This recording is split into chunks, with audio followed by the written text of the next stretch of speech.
Survival Dispatch, in partnership with Carnival, just dropped a Christmas deal that actually makes you harder to kill. So from now until December 23rd at 11:59 p.m. Pacific time, every $100 that you spend at carnival.com is one virtual raffle ticket that you automatically get entered into a drawing. And on Christmas Eve, we'll pull 5 lucky names, and the winners will get a prize package fit for Santa himself. Each one of the prizes will include 1 beef family pack, as well as 2 beef, 2 chicken, and 2 pork single serving packs from Carnival. Where they're also going to throw in a Carnival tee and a Carnival hat so you guys can wear that swag and brag to all of your friends that you were one of the lucky winners. But not to be outdone, Survival Dispatch has brought their A game as well, and we are offering 5 lifetime Guardian membership. You get 6 private encrypted signal channels, Survival Dispatch emergency notification system, and the POC-Link Ultra radio channel if you have those items as a part of your membership. But our current subscribers to the annual subscription are not to be left out in the cold this winter. Every time you spend over $99 at Carnival, you just email your receipt to support@survivaldispatch.com, and we will tack on 30 days to your annual membership. So don't delay and head over to Carnival and start buying that meat with no mRNA injections, no antibiotics, the perfect addition to your preps this winter. So don't delay and get started right now with Survival Dispatch and Carnival. And from each and every one of us, Merry Christmas and a Happy New Year. We are back. I'm Chris Evan, the CEO of Survival Dispatch, joined tonight by my good friend Khalid Muhammad from Command 11 in Pakistan. Just in case you didn't get the intel, he was outed on X today. He's in Pakistan. Shocking. Shocking. Nobody knew he was in Pakistan until he was outed on X. You're from Pakistan. Wow. Great detective work on that person's part, by the way. Yeah. And directly below us, my good friend Randy Nance from back home in Texas, combat wounded, Green Beret. Khalid, how's it feel to be outed by somebody that... Well, he's been unmasked. He's uncovered. Oh, goodness. The world knows. I know. I mean, the whole spy status is gone now because I'm from Pakistan. I mean, it's not on an X profile. It's not on our website. I mean, we don't broadcast it every night on Survival Dispatch, but the detective work is fantastic. But a question for the person who found out that we're in Pakistan: why didn't you let anyone know that you have a boyfriend in Afghanistan that runs an NGO for the Taliban? Just a quick question for you, since you were outing us. Let's out you a little bit. Ooh, if when y'all figure out what that's about, it's spicy, very spicy. Yeah, I'm gonna steer clear of that. That's well, I mean, in all fairness, Randy, we do have to welcome back Agent 00711. I mean, that's right. We've missed him, and we have to use his code name. Otherwise, somebody might find out that he's in Pakistan if we don't go by his code name, right? Dude, and all 3 of us did not give a satisfying answer to one of our regulars on the chat yesterday because we didn't give them the BFE. Hey, we need Khalid in here. That's right. that was the conflicted question, Khalid. Right. The audience was very upset that you weren't here to say BFE. Just deal with it. Yeah, I've got a new one. I've got BFE asterisks now. We actually did this one over the past couple of days. Big fucking explosion. Yeah, but have you trademarked it like Randy? I mean, Randy has Real Americans, It's still patent pending. Well, we have royalties rolling in for Randy. I mean, he's already retired, but he can retire twice on the money he's bringing in from his royalties now. It's pretty impressive. All right. So I would say big explosions are cool as long as you're at a safe distance, folks. Yeah, boy, howdy. So the main topic tonight for our next episode in the Long War series is the Censorship-Industrial Complex. However, before we do that, we are going to cover the conflicted question of the night. And if you want to hear something crazy, I said to the boys, I said, all right, we're ready to go. And I clicked the wrong button. I left the studio and left them hanging, which is why we're late. And it also screwed up all the work that I had done on getting the studio ready. So let me get everybody up on stage here. All right. So get that up as well. All right. So conflictedthegame.com, 14 different card decks set in post-apocalyptic scenarios. Many of them have some element of morality, hence the name Conflicted. And we've got pit bulls going crazy here. With electricity gone, refrigeration and prepackaged food were things of the past. How do you conserve meat and other foods for long-term usage without modern equipment? I mean, come on. That one's too easy. Randy, do you want to take a swing at that? Carnival. I mean, you're on mute, man, but I mean, this is an easy one.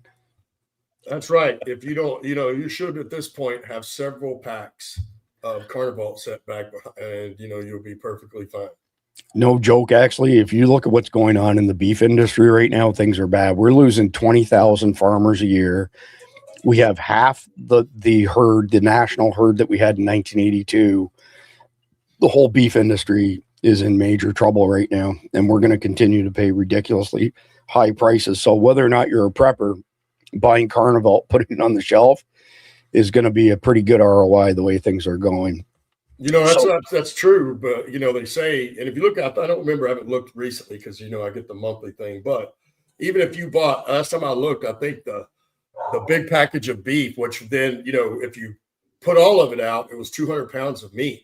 I think it was about $900 or something like that, which, it seems a bit expensive, but if you've got that big package of 200 pounds of meat is going to last you for a little bit of time. That's for sure. You can parcel that out for a good amount of time. And then you actually have some really good food. Yeah, for sure. So the first item in our sit rep is UK police pilot AI system to track suspicious driver journeys. So Khalid, you missed it, but Jeff MD was discussing how AI was being used in Great Britain to do things like calculate people's speed from one toll station to the next, and mentioned how it was going to be used for more nefarious things. And what comes out today, this article, look at the top, December 22nd. So I guess it came out yesterday. He sent it in a group text today. So I'm just putting that up there as a nod to Jeff MD. He called that one from a mile away. But let's get into this one here. 2 life sentences for Cholo Abdi Abdullah, a member of Al-Shabaab, a Somalian terrorist organization plotting to commit a 9/11 style attack on Atlanta's tallest building. This is where the Minnesota Somalia pirate fraudsters have been. 47 seconds. A man will spend the rest of his life in federal prison for plotting to crash a plane into Atlanta's tallest skyscraper. Cholo Abdi Abdullah was just sentenced to 2 consecutive life terms after a jury convicted him of conspiring to carry out a 9/11 style terrorist attack. Prosecutors say that he planned to hijack a Delta Airlines plane and then crash it into Atlanta's Bank of America building. Now, court records show Abdullah is an operative for Al-Shabaab, which is a terrorist group tied to Al-Qaeda. His search history revealed that he researched the tallest building in Atlanta, which is the Bank of America Plaza, also known as the Pencil Building. It's a 55-story building that stands more than 1,000 feet tall. So, Khalid, I'll let you roll with this one first. That's the first I've heard of Al-Shabaab planning attacks on the homeland here. No, Al-Shabaab has been part of the Islamic Army for quite a while now.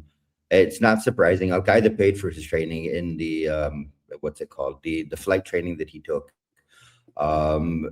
This is all pieces of the aviation plot that Al-Qaeda is working on. This is only a first taste. And this is one of the reasons why we've hammered so much on how the TSA needs to be made stronger and made stronger and made stronger, because people like this are being able to get access to airports, not only to airplanes, but to ground crews, to cleaning crews. They're on board planes where they can plant things for terrorists. The weakness of the TSA is allowing these things to happen.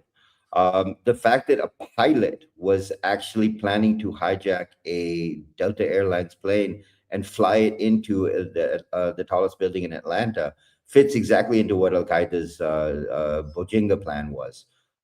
Either blow the plane up or fly it into a building and cause mass casualties that way. It's not a surprise to see it going on, but it's surprising that it was actually caught, because the way the intelligence agencies are operating thus far has been literally hands off, and we don't want to touch it. We don't want to believe it. We don't want to think about it, because it can't happen here. And that complacency is going to bring a lot of bodies down in the U.S. Yeah, you said a mouthful there. Randy, do you want to weigh in on this one at all? First, I was going to say, hey, is this guy Somali? I mean, he kind of looks like it, doesn't he? kind of, sort of. He does. Well, I mean, and then we brought a bunch He's of a white American. The FBI is going to call him a white American. That's right. That's right. Clearly white. Well, I was going to say something on what Khalid, part of what Khalid said, but dang it, you know, my sometimes kicked in. I don't remember exactly what that was after I laughed about the last comment there. So I guess I'm telling you, man. I'm telling you, you got to go back to analog dead tree format and paper and pen. When you guys are talking, then you see me writing stuff down. That's because I have to. With the I know what it was. So my question would be, where did this guy get into flight school?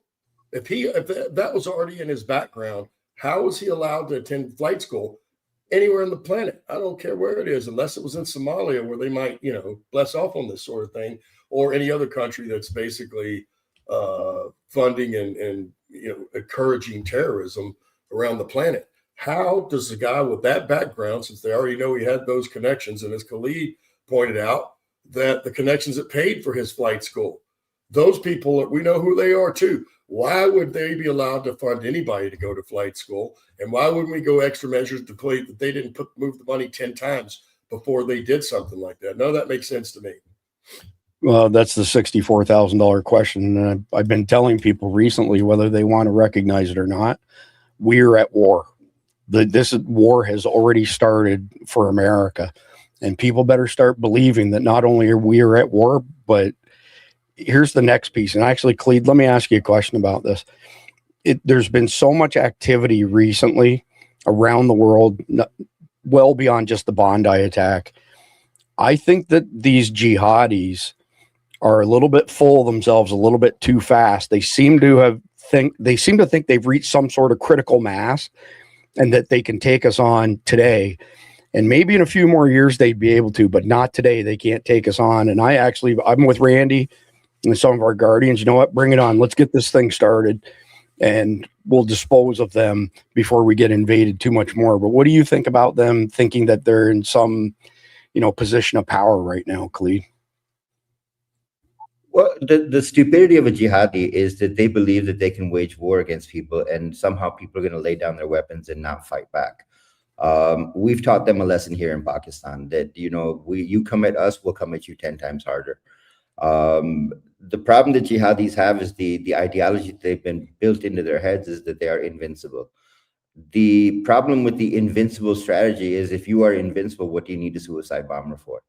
And when you have a suicide bomber, that means that you know that you're going to get caught, you're going to get beat, and you're going to have to blow yourself up. The problem we have in Europe, where we're seeing most of these jihadis attacking Christmas markets, is the absolute weak immigration policies they've had have allowed so many illegals to infiltrate into their countries that they have reached a critical mass. If you look at France, if you look at Germany, if you look at what's happening in the UK, you've got more Muslims out on the street than you do. Sorry, you have more jihadis out on the street than you have practicing Christians. And that gives them the ideology and the belief that they have reached a critical mass. The problem you have is that until you start deporting these people, you're not going to fix it. And they're just going to keep coming and coming and coming. Germany has taken the first step, which is probably the hardest step that anyone had to take. They brought together 20 EU countries and have now petitioned the European Union to allow them to deport Afghanis and Syrians and Libyans and Iraqis without any kind of a background check. If they find them to be hostile towards the culture, they can put them on a plane and send them back. The EU is fighting this right now. They're fighting the Germans and the 20 other European countries that want to do this. So you have a war inside of Europe right now because the critical mass has been achieved, and the mentality is now pervasive. The number of white Europeans that are now starting to take on the ISIS ideology has become very uncontrollable, and those people will not expose themselves until there's an attack. So there's a lot at play. The US is not there yet. The US is not there yet. Europe is. Yeah, I think that the word of 2026, to be honest with you, is remigration. In other words, get all of these shitbags the F out of our countries. period. We have to find whatever way possible to get rid of them and we have to start treating this like we're at war, because we are at war. We are under attack every which way that you look. Check this shit out. I don't know what cities this is in. If it's in America, it looks like it's probably here in Florida, because that's a bottle palm there, but it could be somewhere else. Why don't Muslims respect American culture? Why don't Muslims show gratitude to America? Muslims tear down a large Christmas tree meant to bring peace, love, and joy for families. Anyone else getting tired of this? Your thoughts, 28 seconds. It's been a crazy long day. I did not have a chance to check if this is AI, so maybe it is, but the sentiment still exists. 28 seconds.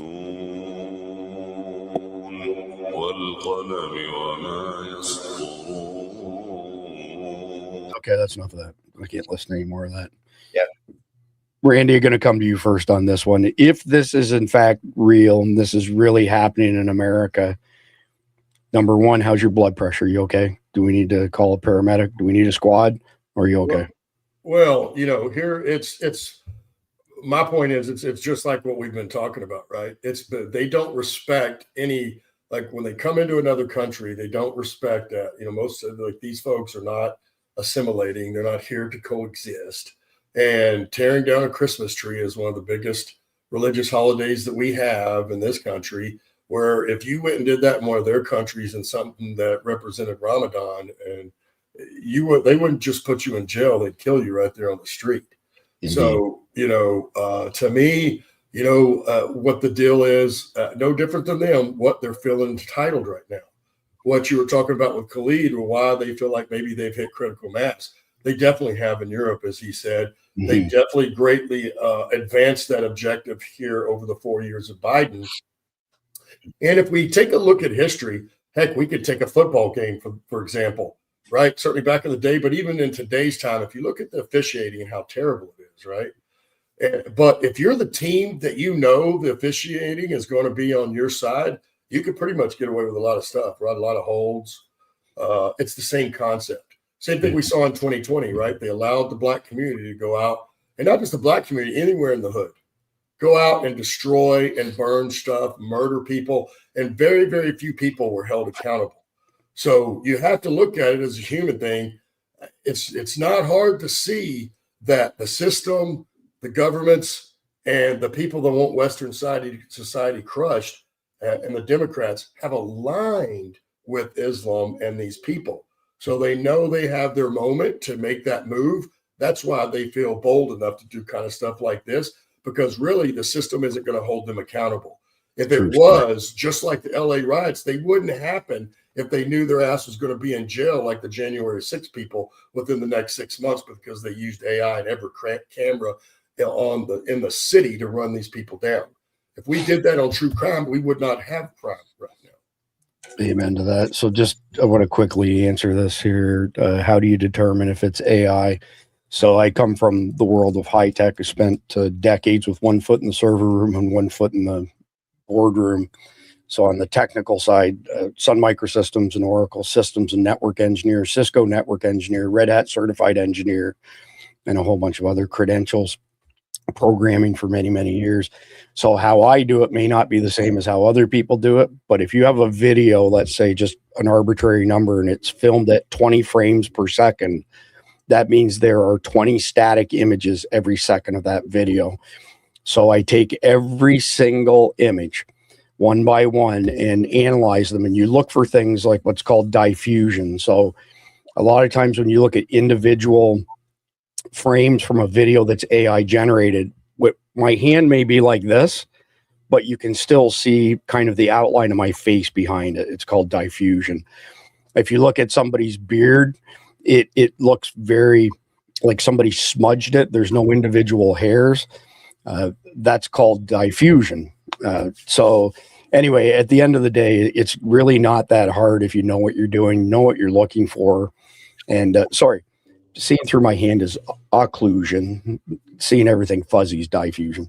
But again, it's not really hard to determine. You don't have to have the credentials that I do. But it seems like there's an amazing number of people who are routinely failed. Well, I think you can go on Google, right, and use their free AI and drop it on, and it'll tell you most of them, won't it? Well, Maybe no, not not everyone, but no, not exactly, because those types of tools like AI or not.com, they come back with a probability. They don't do a really in-depth analysis of a video or an image. You really have to still do a lot of the work manually to get down to it. There's a very famous image that one of these days I will reveal is complete and utter bullshit that somebody has built their entire online reputation on. And the body is AI generated and the head is a bad Photoshop job. And I've got the receipts on it.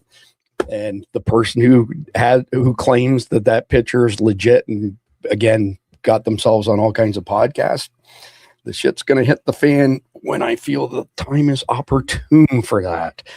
So Khalid, over to you on this one here. Restaurant owner sold everything to buy AK-47s for deadliest UK terror attack in history. This is a pretty big story of this 38-year-old Tunisian sold his restaurant, sold his house, took out 88,500 pounds, paid 5,000 euro down for 4 AK-47s. God, that's a lot of money for an AK-47. 2 handguns and 1,200 rounds. And the target was Manchester's Jewish community. Scroll down here and here's the 2 shitbags, or I guess it's the same shitbag, isn't it? That they've arrested with just a little different look. When he got sentenced, he said he was proud to be a jihadi. So, Khalid, what do you think of that? That's one? a bit. That proves your point. So that's already big. Well, look, Chris. The problem is when you look at the UK, London, Manchester, most of the UK has now been colonized by jihadis, not by Muslims, by jihadis. Even if we go back and talk about the Christmas tree video, if you look up Dubai's Christmas, if you look up the Christmas celebration in Dubai in the UAE, it is one of the largest Christmas celebrations in the entire Middle East. So it's not that the Muslims have a problem with Christmas, it's the jihadis that have a problem with Christmas. And their mentality is that, we should strip every bit of the ideology, every bit of the Judeo-Christian values from the culture so that we can break the culture down. Because once you can assail someone's religion and defeat the religion, you've broken what would be the uniting factor. When we talk about the UK, the government in the UK has been controlled by the Muslim Brotherhood for well over 10 years now. Keir Starmer is a very good example of a Muslim Brotherhood stooge. He's afraid to say anything. He's afraid to do anything. He has put in a home minister, which is the Secretary of State, basically, that is a pure Muslim Brotherhood believer. How exactly do you stop? How exactly do you stop the jihadi influx, the jihadi ideology from spreading in the UK when you have someone who supports jihad, who's your home minister? The UK has been a problem for me for many years, because they have played hands off on everything. And by playing hands off, they are about to be conquered. They're about to be collapsed. And the UK is not ready for what's going to happen afterwards. And they think, well, if the Muslims take over, it's not going to be a big deal because we're an inclusive society. You are not inclusive of the Muslims. You are inclusive of the jihadis. That's the wrong inclusive side to have. Muslims have lived in the UK for many, many years and never had any problems because they have adopted the British lifestyle. They speak, they act, they dress, they go to work, they run stores. They have been part of the culture for many years. But ever since the US withdrew from Afghanistan, we have now seen an influx of the wrong kind of people going into the European countries. And the UK is a very good example of what is about to happen. Yeah, no good news there at all. So I don't know if y'all caught this. Just happened in, was it Seattle? Yeah. 75-year-old lady in Seattle gets attacked and blinded by a felon with dozens of extremely violent arrests. Police instantly recognized him, and Elon Musk says up top, this keeps happening to innocent people. This piece of shit, another, piece of shit, literally, who has committed crimes and been released by these asshole judges hits this 75-year-old lady in the face with a long stick with a nail in the end of it, which goes directly into her eye. And as somebody who lost an eye in a wreck, I can tell you it's all fun and games till you lose an eye. This is bullshit. This person should not be out on the street. And until judges are held accountable for this shit, it's going to keep on happening. 1 minute, 1 second. 75-year-old Jeanette Markin standing on the corner, and police say this is Fali Pea walking up with a stick in his hand when out of nowhere he attacks her. Jeanette is knocked to the ground. Bystanders take a picture of the suspect, then rush to help Jeanette. The full scope of what happened wasn't clear yet. Police arrested Pea a block away and found the weapon, this wooden board with a screw through the end of it. Police say that screw went through Jeanette's eye. Who is this guy? He's a regular. He usually punches. I guess today he decided to escalate things way worse than his usual. Where is he usually? He's usually just up and down third. As paramedics race her to the hospital, it becomes obvious police know Fali Pea well. Do you have the suspect's ID? Yeah, suspect's ID. He's being searched right now. Yeah. You know him? Oh, he's notorious for random assaults on 3rd Street. Court records show Pea had multiple prior convictions for assault, including stabbing someone 8 times at a party. Was that? I'll take my chances. Randy, you get first crack at this one. He's like, I'll take my chances in jail. I don't know where that guy came from, but, you know, if he wasn't a naturalized born here citizen, then maybe we should just get rid of him. But otherwise, you know, we need to go back to that where if you did this over and over, you're a 3-time loser, certainly on the same type of offense, you go to prison for the rest of your life. Letting these people out and continue to do this stuff is called insanity, but it just shows how bad it is. You know, that's Seattle. We expect that now, but they're in Portland and all those places. But how sad is that? They're like, even the press, everybody knows this guy's doing all these assaults on 3rd Street and he's famous for it, yet the judges keep letting him out. So I think at this point, whatever judge let him out, maybe even the last 5 should have to kick in and pay for all her medical bills and then whatever else she needs for the rest of her life. Well, I don't know if it's possible, but I think we need legislation that basically says if you're an activist judge and you keep turning these pieces of crap loose, that you will be held accountable for their actions. You know, otherwise, if you don't tie that accountability back, they're just going to keep doing the same old, same old. Do you want to add anything to that, Khalid? Well, my only thing is that, you know, if you're a dumb enough judge to release someone like that, whatever he does to a victim should be done to you, period. Maybe you'll learn your lesson then. Do you have an acronym for that by chance? Something that goes with BFE? No, I'll work on one. I'll give you a slogan for that in the next couple of days. Yeah, Do I get to swing the stick? We need a new acronym for that, Khalid, because like BFE is the top of the line, right? But if you don't go full BFE, what's the next step down? Again, we need an acronym for that. So you've got your homework now. Anyway, moving along. I've got my homework. There you go. A message from Hamas commanders: Jews and Christians, convert to Islam or you will be killed. 54 seconds long. By God, if we chase the Jews from Palestine and the Holy Temple, and they don't surrender to Islam,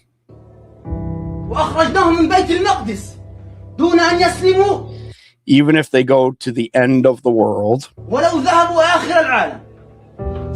we shall chase them and kill them. And then we will call all Christians to Islam,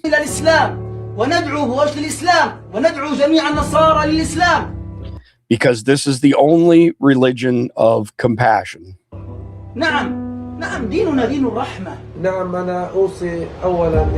I advise my fighting brothers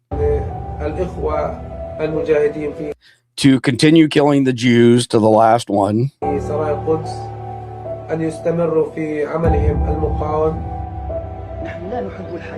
we do not like life. We divorce the world.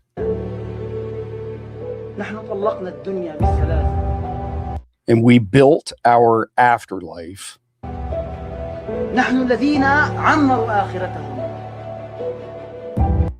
Yeah, so question for you guys. If these motherfuckers are so tough, How come they have to hide behind masks? Cowards. They're cowards. Chris, here's what I don't get. I don't know what Quran they're reading. There is an entire book in the Quran on Mary. It's called Maryam. There's an entire book on Jesus's mother in the Quran where she is elevated to prophet status. And you're talking about converting Christians. Christians are people of the book in Islam. You have to understand, this is my problem with jihadis, that you're so mentally fucked up that you don't even know what your own book says. Christians and Jews are people of the book. They are respected, they are loved, they are cared for in our religion. The only people that are considered infidels are people that do not believe in God or that are polytheists, that believe in multiple gods. That is an infidel. And these motherfuckers, they can't even win a war for themselves without hiding behind children and women. And they're threatening other people and that we will convert you to Islam. Please give up, put your weapons down, bend over, take your pants down, and take it the way you deserve to take it. Because this is not what we were taught. I mean, I'm not a great Muslim because I do kill, but my killing people is because of these animals. I wipe them off the planet because you want to meet God. I'll arrange the meeting for you. I'll give you lead poisoning so you can go meet God and figure out whether you're following the right book or not. Easy on the multiple gods. You know, my heritage, I'm 100% American, but my heritage is Greek. So on my left arm is a big tattoo of Ares, the Greek god of war. Across my chest from one side to the other is Kratos, the Greek god of strength, might, and power. So don't mess with my Greek heritage, man. Randy, your thoughts on these? I want to hear your opinion. What these guys wearing their masks and talking like they're all tough. Everything I've heard from GWAT vets has said when you put the heat on them, they run like chicken shits. Well, let's just put it this way. Every single hit I ever did, the ones that survived, at least pissed themselves. About half of them then went to defecate themselves as well. I'm not kidding. And they're scared, crying little babies at that point. But they're like any tough guy that gets a gun or any other kind of, something that, the public seems to shy away from or allow, and they just use that influence and project that they're tough people. But when tough times come around, but it also lends to kind of what Khalid was talking about, and what I've always said. The biggest problem is a lot of these folks aren't educated. They're not like Khalid. They certainly didn't grow up in the United States, but they aren't educated to that level no matter where they grew up. So somebody has to tell them what the book says. They don't know what the book at all, period, any book. They don't know what any of them say. And so what you have is you have people like this. And I think that it also lends to the culture, right? If we look at the way the Arabic, and it's before Islam even happened, right? We talked about it before on this show. The first son is the most important period. And historically, traditionally, that boy, when he became a man, got everything. And every other son behind him didn't get squat. Even if their parents had like 10 kids, as long as the oldest was still alive, he got everything and he was the one in charge. And so you've got 9 other sons that are disenfranchised and never have anything. They're not going to get the advantage because they weren't the oldest son. And it's the same old adage that I've talked about that we deploy, right? All I've got to do is go over and find unhappy people and then present to them something big pie in the sky type of thing that now they can join something that's bigger than themselves, that's going to bring about good change for them. And people fall for that hook, line, and sinker every time. And amen to that. So I'm going to move on to the next one here. This one turned out a little bit better than some of the others where I've seen people meet their end. A liberal woman travels to Africa to show us the wonderful world of diversity, but is harassed and beaten by diversity itself. 46 seconds. To leave the scene and then let's go to the police station. Let's go.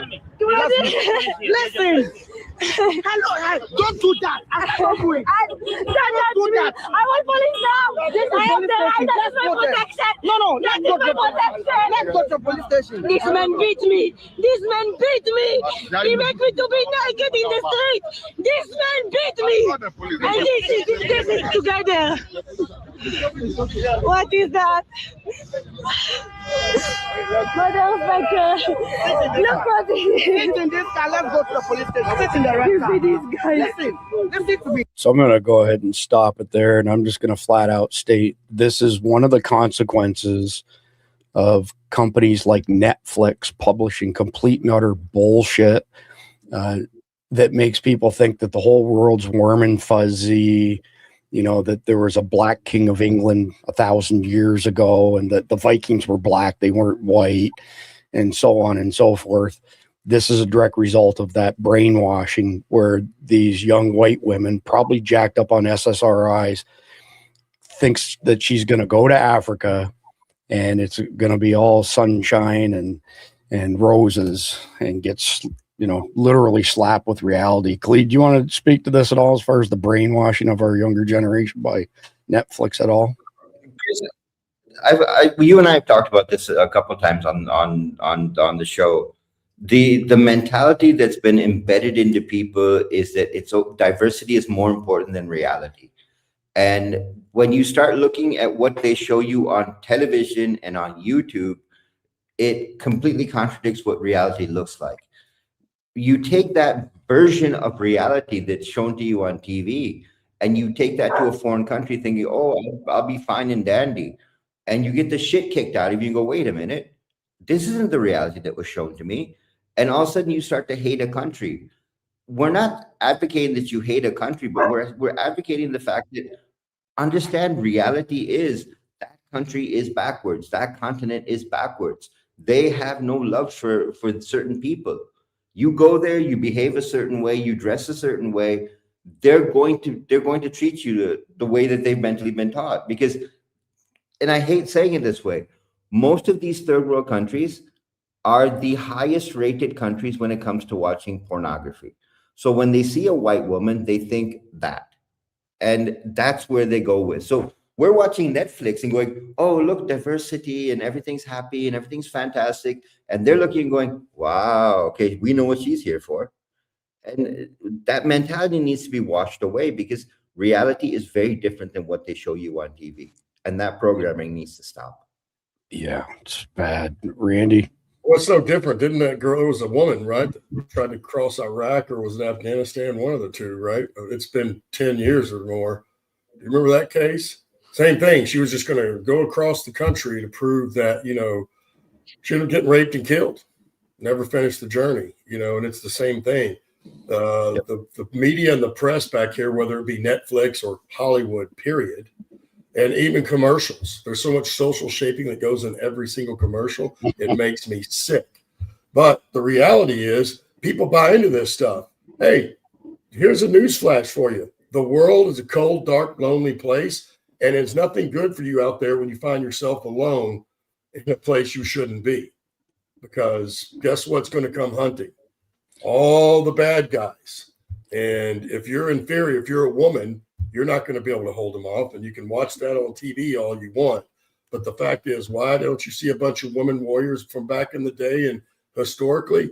It's because men are bigger and stronger. That's why. It's just biology. There's nothing wrong with that. It's the way it goes. But, you know, they've got this crowd of people here in the United States, certainly the liberals, that think that, you know, they live in some type of bubble. And then they go around and I guess we'll call them FAFO moments, right? Yeah. So here's a question for you, Randy. What if you are not in the wrong place and you're in the right place and the right place has been taken over by these pieces of garbage? I mean, I've spoken at length on this topic, but I'm just going to briefly say it here. There's no way New Yorkers voted Ma'am Damian, just like there's no chance that Gavin Newsom was elected or Kamala Harris or any of these people. We have not had legitimate elections probably since 1912. Pete Hegseth actually goes back to the Civil War, and that's when he says it all started. But here's what happens. the election in New York's a great example. Ma'am Dammy, the press goes all goo goo gaga over him and says, oh, look, he's got like a 5-point lead. Then when you click on whatever company like Ipsos, Reed, Gallup, whoever that did the poll, and you look at their methodology, 65% registered Democrats, 25% registered Republicans, the balance independents. They paint a bullshit story so that when the election is stolen, people believe it, because while the polls told us up until, the election that particular person was leading. Ma'am Dammy did not win this election. I do business with a lot of people in New York City, and I've asked every single one of them, how many of your people in your circle, how many people, employees in your company, voted for Ma'am Dammy? And they've all come back and said the same thing. Not one of them. They're all in a state of shock because the election was stolen. It's just like if you think that Khan was elected, the mayor of London, then I got some oceanfront property in Arizona for you. That's complete and utter bullshit. But this is all part of their strategy to take over Western countries. Now, check this out. If your blood pressure is not up already, this one will put it up. New York police aren't just encouraging women in the police force to wear hijabs. They're encouraging the public. She wants 100,000 police officers wearing hijabs, women in public to wear hijabs. This is the Muslim takeover of America starting. I'm telling you, we are at war. And until we take our heads out of our asses and realize that we are at war, we're in a very precarious position. We may end up going the same way as Europe if we don't stand up for ourselves. 1 minute, 53 seconds, not a chance in hell that I can get through this entire video. I've been wearing hijab for 15 years as an NYPD member of service, and I'm super proud of this department of where we came. We came from where there was barely any Muslim officers to where we have over 1,200 members of service and over 10 ladies wearing hijab as a member of service, uniform member of service. And I think that's awesome. And I'm looking forward for another 100,000 ladies wearing hijabs in the near future as an NYPD. So NYPD, if they were fully staffed, would be 55,000 cops. They're at 35,000 cops. And she wants to add 100,000 people like her. Yeah, okay. I also want to say a message to the sisters in the room. Wear your hijab, sisters. Be confident in it. Don't let nobody tell you different. Wear it with pride, right? Because remember, we wear it for Allah subhanahu wa ta'ala first, and everything else is going to fall in place. It's okay to be different. It's okay. New York City, we are all different in here. Nobody is same. So be comfortable, wear it with confidence. Don't feel like your hijab have to stop you from. All right, I can't listen to that shit any longer. Oh, goodness. Well, I find it so ironic, and then suddenly as I'm watching her and I'm looking at her and realizing what the hijab actually is, and I'm not a Muslim, so I'm sure that, Khalid may have something to say about it. But the fact is, to me, it is, putting down women. First, you got to cover up your hair because you may force someone else to sin because you have beautiful hair, or like if they cover their face. Well, that's not the way it works, really. You know what I mean? If you're going to sin, you're going to sin. And if you can, it's about self-denial, basically. That's what you've got to do. But my point of that whole thing is here, first they tore down women, right? And then men can be women. They can even have babies. They're in all the sports and everything else to lead to this. So now she can tell you, well, women in New York City, go ahead and wear it. It's okay to be different. But again, is that what American freedoms are about? Is that what America is about? Or is that turning it to New York City into what you want America to be? And I know people say, well, that's everybody's America. No, it's not. No, it's not. There's no 50-50 allegiance. You're either all 100% American or you're 0%. To be a real American. TM That's Randy right. Nance. That's right. To be a real American. TM Randy Nance. Don't forget to send your royalty checks in for Randy. Khalid, it's a quick question before we speak to that video. Is it true that the jihadis or the people with a warped perspective say that women need to cover themselves up because men may not be able to control their urges? So they have to be, out of sight so that men don't, have a sexual emergency. Here's the thing. this is one of the best conversations I have with these jihadis whenever I end up running into one of these idiots before we put a bullet in them. The idea, Islam, the first principle, I keep talking about the lesser jihad and the greater jihad. The lesser jihad is picking up a weapon and going and fighting people in the name of Islam. The greater jihad is being able to control your own self. What Islam teaches us as Muslims is that if a woman walks in front of you, you treat her like your sister or your mother. You do not treat her like a sex object. She is your sister or your mother. That is how you treat her, which means that we as good Muslims lower our gaze. We don't stare them in the eye. We don't check them out top to bottom. That's the first thing, that men need to control themselves. So the idea that a woman needs to cover herself up doesn't click with me, because the mentality that we're taught, and again, I grew up in a Muslim household. I was taught that when a woman comes into the room and you don't know who she is, or you are not familiar with her, you lower your gaze, because you're not supposed to treat her like a sex object. You treat her like your sister, you treat her like your mother, you give her that respect. So when you tell me that I should, tell my sister or my mother that she should wrap her head up in a hijab, that makes no sense to me, because the priority is on me as a male first, not on the woman. Because I am so unable to control my urges, I put it on the woman instead and say, well, you know what? I'm an animal and I can't look at you as anything other than a sex object. So you should cover yourself from head to toe, because, well, I'm an animal and I can't do it any other way. That's not what the religion teaches us. The religion says the man is the responsible one to lower his gaze, behave as if that's your sister, and look at her that way. Not like, oh, I want to take her out back, or I want to take her to a hotel room, or I want to do this. So the idea of making New York police officers wear hijab is, again, against everything I believe, because hijab is something that a woman herself decides that I want to do. That is not something that's forced upon you. That is a decision that the woman herself makes. That is not me saying you must do it. You have every right as a woman to dress and behave however you want. I, as a man, have no right to tell you how to dress. And no other woman has the right to tell you how to dress. So I'm a little confused as to where this mentality is coming from, that all these women should be in public wearing hijabs. Why? Why? If you come to Pakistan, you'll see so many women that are not walking around in hijabs. Open air, hair flowing, no big deal. I get the gist of your rhetorical. I get the gist of your, rhetorical question, Khalid, but it's subjugation, obviously. That's all it is. It's making women subject to the will of men and treating them like shit. Randy, sorry, go ahead. No, that's what I was going to say. He's right, but the problem is that's not what's being taught to the masses. If you look at all those countries in the 70s, Iran, Afghanistan, or all of them, including Turkey, they looked completely different. They were more westernized in their dress.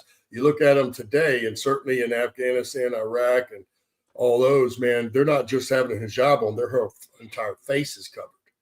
So, and they all, are in the same garb, and, that's being forced upon them. Some of them accept it, but it's just, it's pretty crazy to me too. I never understood that, but I always thought the same thing that Khalid just mentioned. You know what I mean? Really, mankind has been using that on women, because I think it goes back to Adam and Eve. Everybody blames Eve for biting the apple and then giving it to Adam, and then he bit the apple. But the fact is, he was there through the entire conversation, and he never told her not to. So it's not like she just surprised it on him. He was there when Satan pitched it to her, and he said nothing. So we're both just as culpable. But I think society, and certainly in some religions, Islam is definitely one of them, that they have penalized women for that very thing to this day. I saw somebody mentioned earlier that they've been over in other countries that they sell their daughters for money, because the morals aren't the same. Well, when I was in the Middle East, that's what I learned. When you asked a man how many kids he had, he told you how many sons he has, because the daughters apparently don't count. Yeah, there's countless videos out there of these disgusting old perverts buying 9-year-old girls and justifying it by. Oh gosh, I wish I could be there. I'd put a bullet right in his head. Yeah, it's brutal, man. And here we go with a complete soy boy in Minnesota. I don't know what the hell's up with Minnesota. It used to be a great conservative state. Now it's full of a bunch of scammers and soy boys. So Joey Manarino says this should be judged as treason at this point. Democrats are foreign agents. Why should we have to suffer that disgusting war cry 5 times a day? They don't care about Americans. They only care about Sharia law and illegal Muslims. If we lose the midterms, we're done, cooked. They're going to push the Islamic agenda and allow this bullshit in all of America. So just before we went live, just before I met up with you all in the studio, there were 2 guys arrested in Dallas because they were, giving Christian sermons in public. And I would bet a dime to a dollar somewhere around Irving, Randy, which is just, it's an unrecognizable part of Texas now. And it's been going on for a long time, almost as long as Dearborn. But anyway, listen to this. This Jacob Fry is such, he's a fag, man. 53 seconds. This is a momentous occasion for inclusion and freedom of religion in Minneapolis. With the stroke of this pen, we and our Muslim community will have the ability to hear the call to prayer in Adhan 5 times a day. But importantly, this is not just about our Muslim community. This is about all of us that have some form of faith or religion, from the church bells to the blow of the shofar to Adhan and the call to prayer. This is about inclusion, peace, and freedom of religion. Assalamu alaikum. Yeah, I can't listen to that fag anymore. Khalid, you're Muslim. What are your thoughts on this being forced on American cities? This is the Somalis taking over Minnesota. I grew up in the U.S. and I never heard a call to prayer anywhere outside the mosque that I went into. And it wasn't broadcast for the entire community to hear. It was literally the people that were inside the mosque could hear the call to prayer. And that was it. It was not broadcast to everyone. The idea that it's inclusive to broadcast the Adhan to an entire community is not. It's offensive. You cannot force your religion on someone else. I mean, if we have such a problem that we need to display our inclusiveness by allowing every religion to be able to practice their beliefs, even if they may be, ritualistic or satanic in some religions. And I'm talking about the African religions where they worship voodoo. We've got a really big problem in the U.S. then. And anywhere where the Muslims have started to center themselves, and you see this jihadi, let me stop for a second. There are 3 forms of Islam. There is Salafi, which is what Saudi Arabia practices. There is Sunni, which is what the rest of the Muslim world practices. And there is Shia, which is a version of what Islam is, but a little bit of difference. Not a lot, but a little bit of difference. What you're seeing right now is the Salafi religion, which is what Al-Qaeda is based on. It is what most of your terrorist groups follow. That is what you're seeing spread across the United States. And that needs to stop, because that's a problem. That is Salafis, Wahhabis believe that the Quran cannot be interpreted in modern day form at all. It needs to be interpreted 1400 years ago. And what it's been written is what you should follow today. Whereas other forms of Islam allow you to interpret based on modern day situations. What we're seeing right now with Muslim Brotherhood and all of the jihadis operating inside the United States is that Salafi ideology that says, wait a minute, you cannot adjust what the Quran says or interpret what the Quran says based on 2025. You need to interpret it based on what was written 1400 years ago. That's not what Islam teaches. Islam is a very vibrant religion. And if you want to bring Saudi Arabia to America, then you're going to start seeing executions on the street as well. Yeah. All right. So meanwhile, in Michigan, kitchens, backyard, and basement are not suitable places for animal slaughter. Local council vote to allow religious animal sacrifices following extreme pressure from local Muslim communities. This is Michigan now. Minute 47 seconds. Ain't no way we're getting through this whole video. According to the ordinance, quote, the owning, keeping, or harboring of pigs, horses, cows, sheep, goats, llamas, domestic fowl, outdoor rabbits is prohibited, and this section does not apply for temporary religious sacrificial purposes as permitted by law. Our city is dirty enough.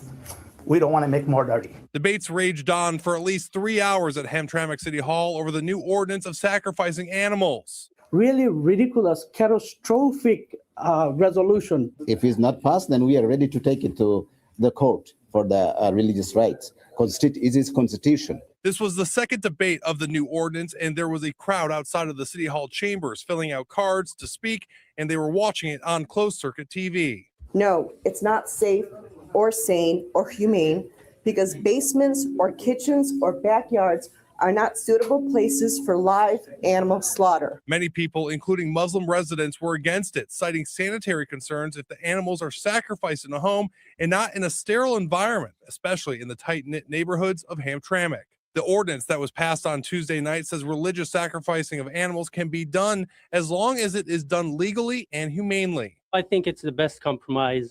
We don't want to restrict religious freedoms, and we don't want to keep it random without regulations.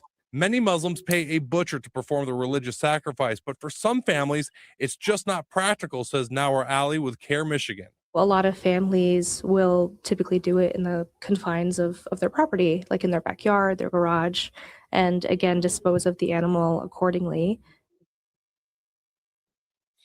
Yeah, I'm not listening to that anymore. Randy, you get first run at this. Here's reality. You can tout religious freedoms and you don't want to hinder all that, but you can't even pray as a Christian in public anymore. So no one else should be allowed to, whether you're praying over the speaker or whether you're doing some sort of animal sacrifice. And first of all, we shouldn't even be having a conversation about animal sacrifices in public in this country, period. You get a PETA crying about every hunter and every farmer and rancher and everything else, but here we get nothing about this dude, and it's ridiculous. Who thinks up this stupid shit? I don't know. Khalid. Animal sacrifice is done once a year in the Muslim faith. When I was in the US, we would do it at a farm. We didn't do it in our backyards. We didn't do it on the street. We didn't do it in our basements. We went to a farm. We would buy a lamb or a cow, and we would slaughter it there humanely. We would have the butcher clean it up, package the meat for us, and we take the meat home with us. The idea that, and Amir Ghalib, the Hamtramck mayor, is a Palestinian who supports Hamas, who supports Muslim Brotherhood. You may remember 2 or 3 months ago, we ran a video of him on the show where he had a little blow up with a member of the Hamtramck community who was against the idea of naming a street after a Hamas terrorist, where he said, we'll do whatever the fuck we want. If you notice, the lawyer that was speaking was from CARE Michigan. That is also a Muslim Brotherhood organization. This ideology needs to be stopped in the US in every way, shape, and form. I still don't understand what Marco Rubio is doing when he says, I have signed a bill, or I've signed pushed a legislation or executive order to Donald Trump to ban the Muslim Brotherhood in the United States. You have banned certain groups, certain factions. You have not banned Muslim Brotherhood as a whole. You need to ban them across the board before this gets too far. Yeah, it's mind-boggling that they just can't get over the hump. Somebody's getting greased somewhere. It's got to be like everything else, just follow the money. So the next one here will be good for getting y'all's blood pressure up as well. I'm tired of seeing foreign flags in my country. People died for this country. My grandfather served. My father served. My uncle served. We live on American soil. The flag that gets raised is for the ones that didn't come home. 2 minutes, 34 seconds. I'm going to play a good portion of it. People died for this country. My grandfather served in the service. My father served in the service. My uncle served in the service. We live on American soil. That flag that gets raised is for the ones that didn't come home. The ones that are home, pull that string and raise that flag for the ones that can't. You see? We're Americans. We don't go and raise Chinese flags or Russian flags on their soil, right? It's considered disrespectful. And that's what an American flag is, something to respect. People die for that flag. Families never get to see the other part of their family again. It's not about religion. This is about a country that needs to support the people in its country. By raising that flag, we all become one. We're all Americans, right? We live in the United States. Some weren't born here, but they came here for a better life, right? And that's opportunity. That's what America does. We give people opportunity. Those flags don't need to be raised there. You know and I know, sir. As an American, that's disrespectful. For every person that has had a service member pass, doesn't have a leg, fights every day just to wake up, PTSD. You guys don't get it. And we keep sending soldiers. You know why? For money. You raise them flags for money. We don't see that money. We don't see the arcade we used to go to. Nothing. All we see is, no offense, people don't even talk to us. People just walk by. We say hello, they ignore us. But they get theirs and we don't get ours. That's not American. We fought for what we got, our land. You guys don't see that? You hurt a lot of people. You got to rest with that, not me. Ooh, that's pretty heavy. Randy, I got to come to you first because he specifically mentioned people who were combat wounded vets. Well, I've been saying it, as you know, for a little while, because you see it today. It seems to be some sort of fad, whether it's the Puerto Rican flag, the Mexican flag, or any other little country that somebody's come from. Now they think, and it's really a lot of the Latino ones you see the most, right? That's the truth.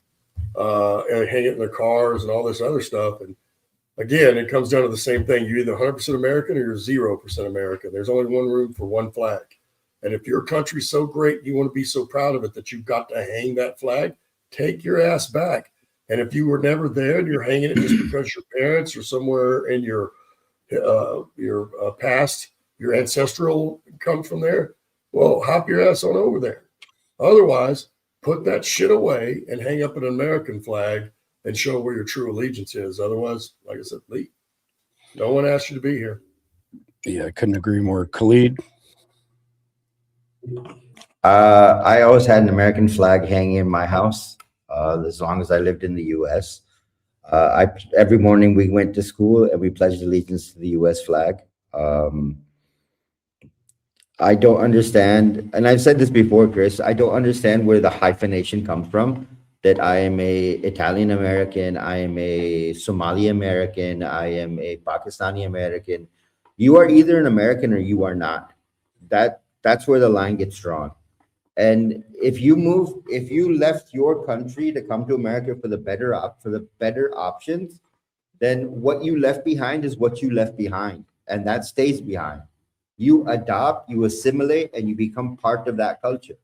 And if you're not willing to do that, I'm with Randy 100%. Get on a plane, go back to your fucking country, and be proud of who you are there.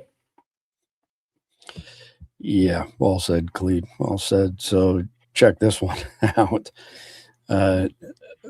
Your favorite people, by the way, Khalid from India here. Kamalpreet Singh, the illegal truck driver who reportedly caused a deadly crash in Washington, has been released after paying a $100,000 bond. The money was then returned to him after the prosecutors failed to follow up on the case. What? 32 seconds. Truck driver from India has been released from custody after being accused of causing a deadly chain reaction crash earlier this month in Washington state. He spent just one day in jail before posting $100,000 in bond. But when police didn't follow up with a case for prosecutors to present in court, that bond was returned. The suspect entered the U.S. illegally under the Biden administration and obtained a commercial driver's license in California. DHS Secretary Kristi Noem will join us next hour. Holy shit. This stuff, Khalid, with California and New York in particular, giving out CDLs to these people. Legit question here, Khalid. How does this factor into your intelligence as far as semis being used as a ginormous VBIED? We have been following this for so long. If you remember, Chris, I kept saying over and over when we were talking about the no name given licenses, I kept saying over and over, they're not in the U.S. to drive semis. They're there for something else. We know they're going to be used as vehicle-borne IEDs. We know they're going to be loaded with explosives. The fact that these people have been given the ability to drive literally a weapon of mass destruction without any kind of checkup, without any kind of test, without any kind of English verification that they can actually read a damn sign, is shocking to me. And then to arrest him, put him in jail for a night, and then give him his bond back because prosecutors didn't follow up. Are you kidding? What America are we talking about now? I mean, what America are we talking about now? Not the America that we grew up with. Randy, I mean, this is just complete and utter bullshit. This is as bad as the judges letting bad guys go, giving out CDLs to people who can't even identify signs. Like the guy from California who killed 3 people just south of here on the turnpike because he decided to do a U-turn, only successfully identified 1 out of 12 road signs, couldn't speak English, but California said, "Oh, here's a CDL. Go ahead, do your thing. Take 80,000 pounds down the highway at 80 miles an hour. It's all good." Randy? Well, I think to me, it just says, again, who has the power to make that sort of kind of thing happen, right? Certainly in the amount of states that it's happened in, there's not too many people. So it just goes in line with everything else. I mean, it's what you would do if you just wanted, because again, how does it make sense to us? It doesn't make any sense. Why would you give 100,000 a CDL license out that people can't drive? They can't read English. They don't know the street signs. I mean, and then put them in an 80,000 pound vehicle. Yeah, sure. That makes perfect sense every day. No, it doesn't make sense, but it falls in line with everything else, right? That there are powers far above us that are controlling all this stuff. It wouldn't be happening otherwise, because why is it that no law enforcement of any level, all the way down to our locals, there's only a couple of sheriffs in this country that are doing anything. The rest of law enforcement is either asleep or kind of playing along, or have been told to turn their back and look the other way. So, well, I would say that it's all part of this 5th generation asymmetric warfare being waged against us. It's another way to weaken the United States, plus it's a weapon as well. So, I mean, it doesn't take a rocket scientist to piece all this shit together. All right, next one up, Muslim migrants in Germany. When we become the majority, we will take over Germany by force. German laws will be replaced by Sharia law. If anyone stands against us, we will attack them. Christians and Jews will have to convert or leave. They mean every word they say. This is in German, so I'll read the captions for y'all since it's probably a little bit too small, bit of an eye test. Die sagen, ich will hier keine Scharia in Deutschland. Das ist Schwachsinn. I don't want Sharia in Germany. That is nonsense. Jeder, der den Islam verändert. Who change Islam? You want authentic Islam? Du bist für authentischen Islam, so wie ist. It is. Jeder, der Everybody who calls himself a Muslim Muslim bezeichnet, muss die Scharia must want the Sharia on the whole world. wollen auf der ganzen Welt. Ich will die Scharia in I want the Sharia in Germany, definitely. Deutschland auf jeden Fall. Würdest du die Would you nullify the German Constitution if you could? deutsche Verfassung aushebeln, wenn du die Gelegenheit hättest? Auf jeden Fall. Definitely. Okay, thanks. Okay, danke. Wie? How? Which one? How, for example? Welche, wie zum Beispiel, how could you turn Germany into an Islamic state? How, for example? Könnte man jetzt aus Deutschland einen islamischen Staat machen? Wie zum Beispiel? According to the writings, if you're in the majority, Laut den Werken ist das so, dass man, wenn man in der Mehrheit ist, if you're in the majority, just as you explained, wie Sie auch erklärt haben, ist, we are ordered to occupy, capture Germany, definitely. wir dafür befohlen, Deutschland einzunehmen, auf jeden Fall. Also es ist So it's a Muslim, it's an Islamic obligation to occupy Germany. Ein Moslem, das ist eine islamische Pflicht, auch Deutschland einzunehmen. Definitely, definitely. Auf jeden Fall. Ich respektiere deine Ehrlichkeit. I respect your honesty, and you're again against those liberals that say, Und du bist ja gegen die Liberalen, die jetzt sagen, no, that's not true, and we should live together in peace. nein, das stimmt nicht und wir sollen hier in Frieden leben. Nobody forces them to be Muslim. Who, why? Warum? Es ist ein Auseinandersetzung. It's a dispute, us or you. Either you take over us or we will take over you. Wir oder ihr. Entweder ihr übernimmt uns oder wir euch. Auf jeden Fall. Und Yes, definitely. And that's why this liberal Muslim, liberal Islam doesn't exist. Gibt es diesen liberalen Islam? Gibt es eine Unterscheidung? Is there a difference between political Islam and other Islam? Politischer Islam und anderer Islam? Jetzt, I am now in political Islam when I say I want the Sharia. Bin ich jetzt im politischen Islam, wenn ich sage, ich will die Scharia, dann? Nein, ich meine, Islam ist doch in alle Lebensbereiche. Kannst du sagen, Islam hat in Politik? Anyway, that's about halfway through. That's enough of that. We get the message. Khalid, I see you smirking there.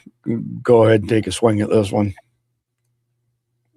Buy a plane ticket, fly back to the fucking country you came from, and try and enact Sharia law there first.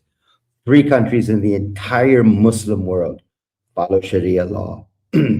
Syria, Afghanistan, and Saudi Arabia. You want that? Go. Go and live in those countries and follow Sharia law. Do not invade the Western world and think that because you think that this should exist, that should be the law there. That is political. That's beyond political Islam.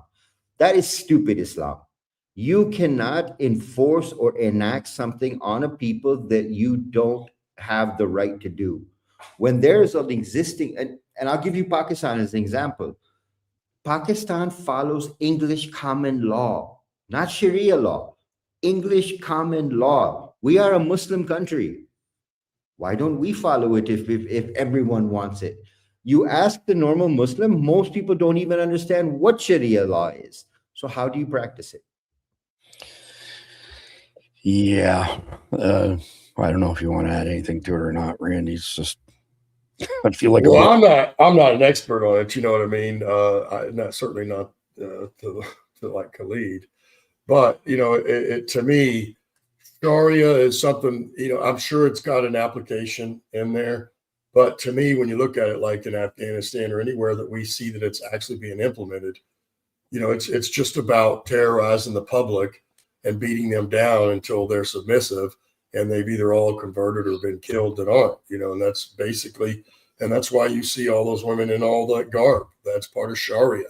It's the only thing I know, because for me as an American and as a soldier, that just seemed to go hand in hand. Now that I've, heard Khalid say some things and some other stuff, maybe that's a little different, but in my point of view, Sharia was just one way that they were able to, when they moved certainly into a new area, it's how you beat the public down and make them submissive. Yeah, well said. So we've only got a couple more posts here before we get into the main topic, but farmer protests. Farmers are rising up across Europe. Roads are blocked. Capitals are under pressure. Brussels is on edge. 30 seconds. And the farmers there are spreading liquid pig manure. Anybody who comes from the country will tell you there is nothing more foul than liquid pig manure. Even a chicken coop smells better than liquid pig manure. And if these 2 videos are real and they're not AI generated, again, I didn't have time to do deep dives on them today. The look on some of the officers' faces as they're getting splattered with liquid pig manure is something.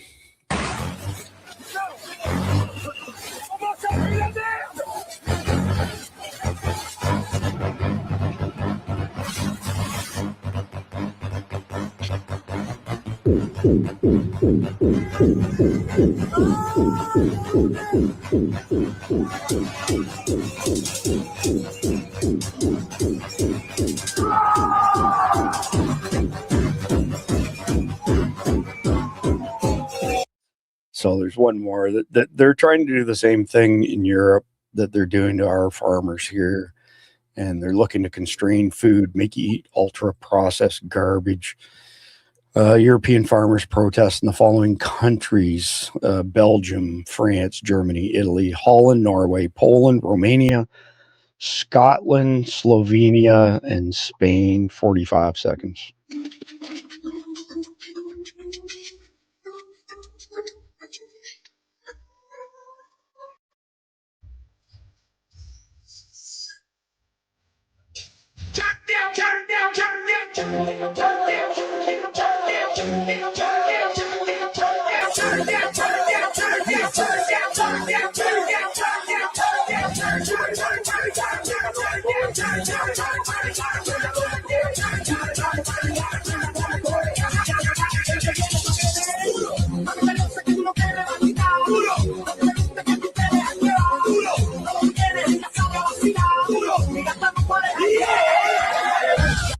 Man, this Agenda 2030 stuff is out of freaking control.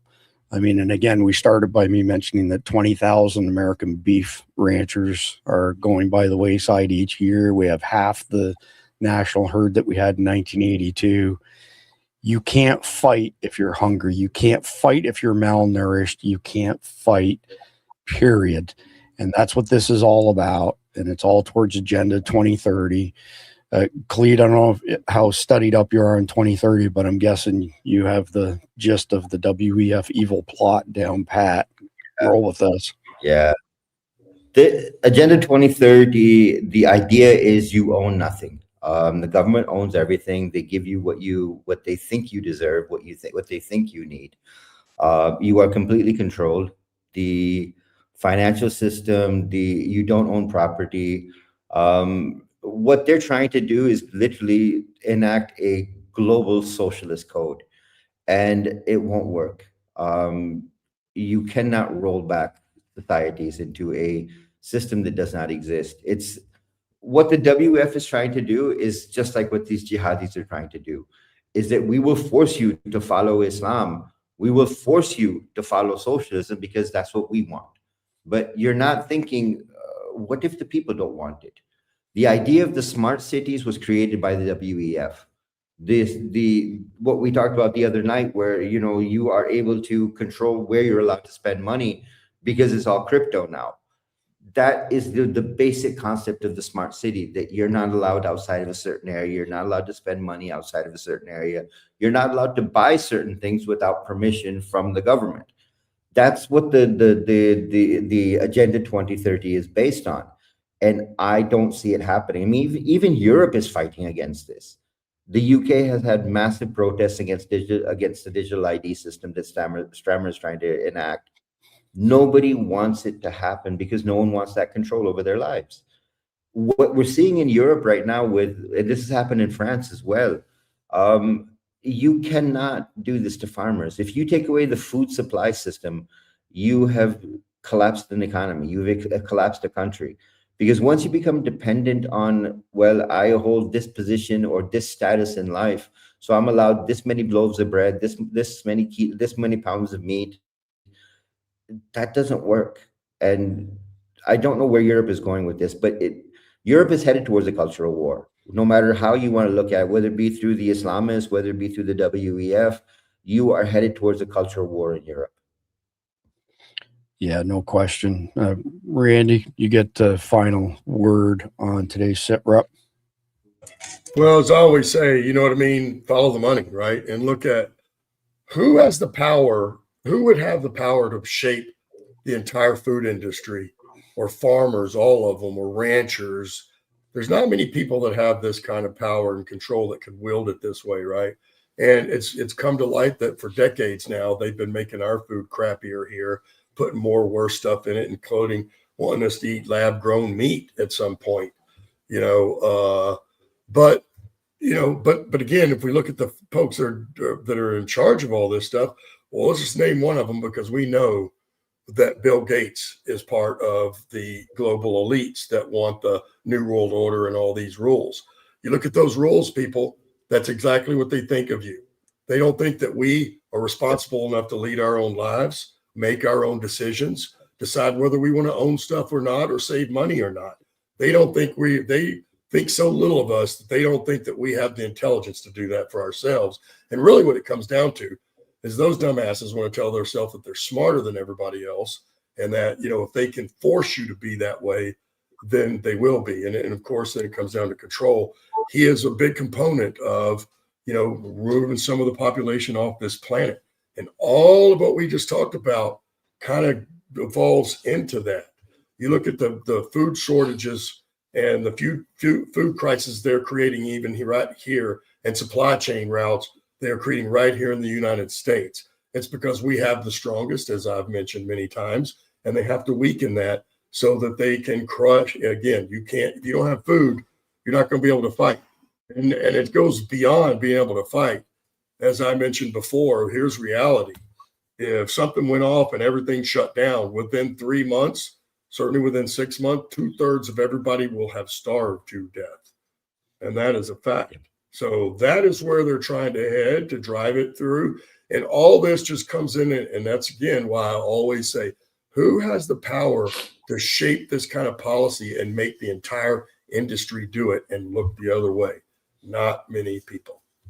Yeah, true story. So that's the end of today's situation report.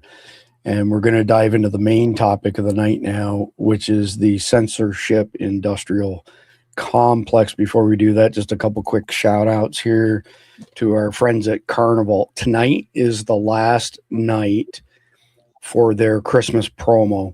So every $100 you spend on Carnival before midnight tonight gets you a virtual raffle ticket. Tomorrow, they're going to choose 5 winners, and they'll all get the same package. You're going to get a bunch of Carnival meat. You're going to get Carnival swag, and I'm going to give you those 5 individuals. I'm going to give you a Lifetime Survival Dispatch Guardians membership, so you'll have instant access to all 6 of our encrypted signal channels. You'll have access to the Survival Dispatch emergency notification system, a bunch of other good stuff, which, by the way, the Christmas sale on SDN Guardian memberships ends at midnight tomorrow night. It's 40% off right now on annual memberships. Just go to survivaldispatch.news, hit subscribe anywhere there, and you'll be good to go. And before I forget, I got to reach over here. You should have seen the conversation today amongst the Guardians over the Wasatch Wagyu beef jerky. This stuff is crack cocaine. I mean, it's completely out of freaking control. This is the best jerky I've ever had. I mean, and I'm a jerky king, man. And they keep sending me bags of this stuff, and it's gone in the blink of an eye. Like, we're talking massive amounts of jerky being eaten. So quickly back to Carnival. Use the code EATMEAT for anything but, recurring subscriptions. Get 10% off. And then for Wasatch Wagyu, the code is SD20. They upped the discount for y'all, so now you get 20% off. So I'm just putting it quickly in the live chat here, and let me get the one in there for Wasatch Wagyu as well. And it's spelt the way that it sounds, but we'll get it in there anyway. SD20. Let me get that in there. Make sure it goes out to all the platforms. All right, I will get it over in Rumble in just a second. Everybody else is aggregated right here. All right, so the Censorship-Industrial Complex silencing dissent. So we saw this explode under the Biden installation. We've seen it explode in Great Britain and other parts of Europe over the past 5-10 years even. And essentially you end up with this combined effort between government, bureaucrats, and big tech censoring people's speech and also censoring what the media can say, what the narratives are. If you haven't seen the videos of all the talking heads saying the exact same thing at the same time, it's a perfect representation of how we no longer have legitimate news. 20 years ago, I used to say news for the most part is infotainment, but a lot of it is propagandatainment. It's all propagandatainment now. When we grew up in the 70s and 80s, there were over 500 independently owned news organizations in America. You now have 6 conglomerates like BlackRock, Vanguard, etc., that own all of the media. And it's nothing more than a mouthpiece for whatever narrative the money kings want people, to buy into. So we also found out, thanks to Elon Musk buying X, as well as some people like Pavel Durov from Telegram, that basically said, you know what, all the social media companies caved to Biden, they caved to the DSA, the Digital Security Act in Europe, and gave all of these governments complete access to all of your information, including your private messages. So people who thought they were having private communications in WhatsApp found out that Meta gave all these governments access to that. Not only did they have access to all of your information, and they still do in Europe, by the way, they have the ability to delete stuff that they disagree with. And I can't even find the right word for how egregious this is. It's way beyond what George Orwell foretold in 1984. So I would argue, coming from high tech, that this is actually the most dangerous weapon being deployed against us. It's not bombs and bullets. It's the censorship apparatus built by big tech, corporate media, and federal agencies to suppress everything that they don't want you to know about. And to stitch it into tonight's episode, again, everything in this series that Khalid and I wrote is set in the context of being post 9/11 2.0. How come all of a sudden we have this explosion of experts saying, oh, we're very, very concerned of attacks on Christmas? You know what? There may be some small lone wolf attacks, or low intensity, as Khalid calls them, but you are not going to see 9/11 2.0 until the kids are back in school. They specifically want to kill your children, our children, for the biggest, most horrific impact on us. So for those who haven't watched our podcast before, 9/11 2.0, based on Khalid's intelligence, which he has boots on the ground in Afghanistan, something nobody else can claim, is that 10 to 15 American cities, tier 2 cities, population 100K to 500K, attacked simultaneously by 10 to 15 sleeper cells in each of the 10 to 15 cities. 4 to 12 jihadis per sleeper cell. You're looking at somewhere around 2,000-3,000 jihadis attacking us simultaneously. If you're into data like I am, and you crunch the numbers and you run the models, you'll see that statistically speaking, CCTAs, complex coordinated terrorist attacks, usually happen on a Tuesday, Wednesday, or Thursday. It's most likely to kick off at 09:30 Eastern time. The markets are open, kids are in school, people are at work, the roads are busy. They get maximum effect by attacking at that point in time. The primary attacks that happen on soft targets like schools will be nowhere near as severe as the secondary and tertiary attacks, where they literally sit and wait based on a command and control center in Afghanistan directing them, just like they did in Mumbai and Paris, to say, hold on, first responders are heading your way, just stand by. And then when they show up, they let off VBIEDs, vehicle-borne IEDs, and kill as many first responders as they possibly can. If you are so unfortunate that you are on the X during an attack, but you're fortunate enough to survive, get as far away as fast as you possibly can, because you will have jihadis dressed up as first responders, just like they were in 10/7 and multiple other terrorist attacks. We've had a rash of uniforms being stolen from dry cleaners. We've had countless thefts of National Guard uniforms from armories. You cannot trust anybody that you see if you are caught there. Do not let normalcy bias make you think, phew, I dodged a bullet, I survived. Just get as far away as fast as you possibly can. Each of these cities, the jihadis will congregate and move upon a level 1 trauma center. It's most likely that they'll let off VBIEDs because they'll have ambulances that they've stolen. They've also stolen cop cars. They've stolen Humvees that are clearly military vehicles. and then they'll siege those level 1 trauma centers. Tier 2 cities don't have any large populations around them where they can, number one, call on mutual aid for law enforcement purposes, and number two, there's nowhere to send people who need level 1 trauma care if they've sieged that building, which means now you have to triage people. Buffalo, a great example, the closest level 1 trauma center, would be Rochester, New York, a couple hours from Buffalo. If they are on the list, they are on the list. If they are attacked, I should say, and somebody would expire, let's say within 30, 40 minutes, they will be passed over in favor of somebody who can make the trip to Rochester, whether it be air, ambulance, or on 4 wheels. So that's what 9/11 2.0 looks like. But we've had nothing but crickets other than the FBI saying there's no terrorist threat. We're not worried about it. Front door was wide open for 4 years. We know that there's at least 18,000 trained Al-Qaeda, ISIS fighters, but they're not going to hurt us. We know that the Mayorkas DHS allowed 200,000 SIAs to go free, special interest aliens.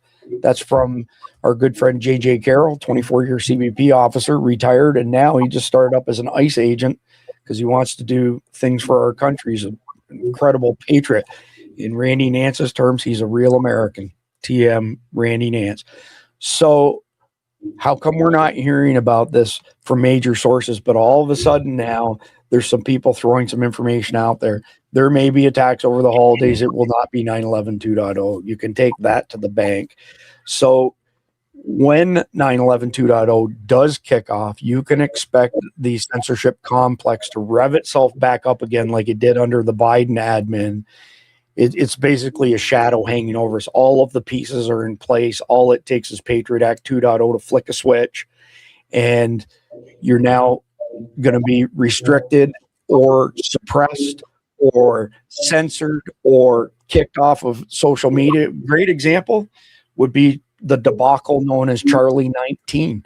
We got strikes. Yep. We got thrown off of platforms. We discussed medical treatments that work really, really well that big pharma couldn't capitalize on, and we got the strikes for it. Dr. Mike, my good friend Dr. Mike, who's on my comms videos, he did a review on contingency medical, like Jace Medical, little kit, antibiotics. You onboard with a MD, through an email process. And he said, if you all are traveling out of the country, make sure you check the box that says, I'm traveling out of the country in the near future. By doing that, they give you the option to purchase additional products like ivermectin. By the time Charlie 19 hit, ivermectin had been taken over 15 billion times in Africa alone. Over 90% of Africans take ivermectin on a daily basis. It is the most effective way to ward off or treat waterborne illnesses like Giardia. It's been taken over 20 billion times now, by the way. It's also the only active ingredient in HeartGuard that makes sure that your dogs don't end up with heartworm.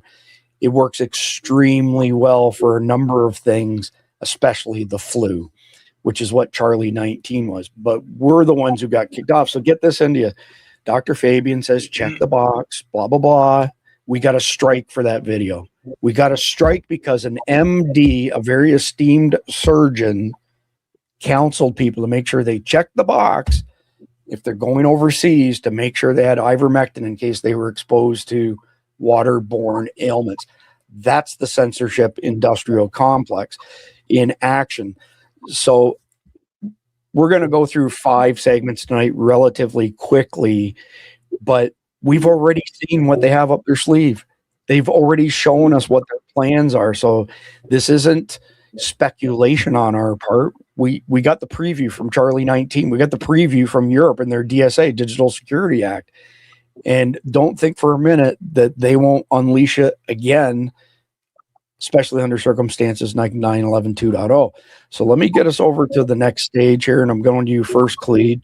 And Randy and Jeff and I have been talking about this at length the past week or so. And I want to get an update from you as far as recent signs that have pointed towards 9/11 2.0, as you said, happening sometime in Q1, basically, right? January, February, potentially even March.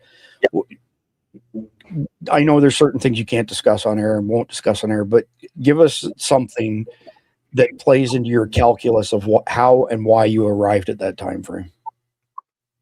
All right, let's go back to the May threat assessment the Command 11 put out, and that's on our website. It has a list of all the cities. It has a criteria of what types of people you're looking for that are going to be involved in the attack. It's on the Command 11 website. You can download it from there. Because I saw a couple of comments and they're asking if there was a list of some kind. Yes, there is a list. What we said was what you would see happen before 9/11 2.0 is it'd be a slow uptake.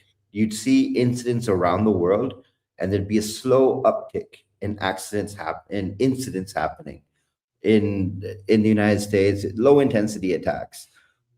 The time frame we were basing this on before was that it would start in mid-December, and we were all thinking that Christmas time was going to be when it was going to happen. Then Afghanistan decided to start fucking with Pakistan, and we bombed the shit out of them. That disrupted their command and control centers, because they were living in a world where they were able to do whatever they wanted to do, wherever they wanted to do it, and however they wanted to do it.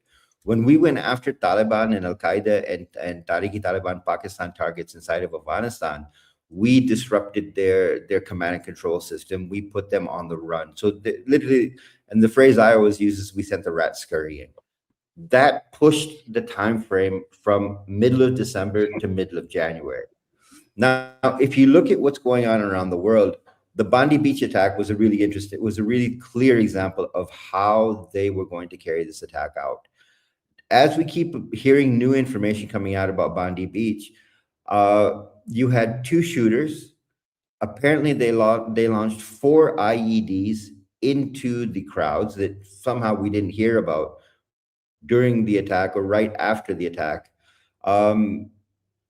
Now you've got the FBI saying they've rolled up ISIS cells in New York, in Detroit, in Dearborn, in Los Angeles, but somehow the prosecution isn't moving at the speed that you would think they'd be moving at, which is another indication for us that, everyone is still going, well, no, it's not really going to happen. This was a one-off that happened here. The problem that we're looking at right now and where we see things moving is we're seeing that buildup. And we saw last week, we saw a threat alert come out against the schools for December 16th and 17th of a terrorist attack. Nothing happened. Just in the last couple of days, we have seen that everyone's talking about a Christmas Eve attack. Here's the problem. If you were to try and carry out a Christmas Eve attack at the level that we've been talking about for the past 4 months on SDN, you would literally screw the whole thing up, because you would not get the mass casualty event. You would not get the response you wanted. You would not send the fear through the world that you wanted to send. And you would end up literally pushing security levels up so high in the United States that whatever follow-on attacks you had would be defeated. So it would be a loss. So when you're looking at this from the point of view of as a terrorism analyst, the equation doesn't fit that it's going to happen in December. We said this back when the bombing started in Afghanistan, that the timeline has shifted. It will now be January. We have already said at Command 11, I've said this in the Signal chat a few times, I think I've said it on air a couple of times, that we are saying 60% possibility that the terror attacks will happen during the month of January. And my internal feeling is the bowl games right around New Year's and the Super Bowl, someplace in between there. That's when we're going to see this thing kick off. The reason I'm saying that is because if you were to hit the Super Bowl, that is a global audience with close to 1 billion people watching. You have huge number of hostages inside the stadium. You have a huge number of people in the parking lot.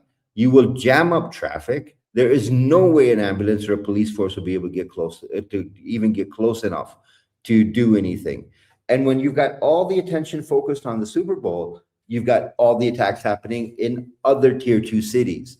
Now, remember, the criteria that we have is tier 2 cities, because you don't have a SWAT team, you don't have a police force you can call in for backup. To get a force moving behind you is going to take a lot of time, which means that jihadis will be able to take over the tier 1 trauma centers.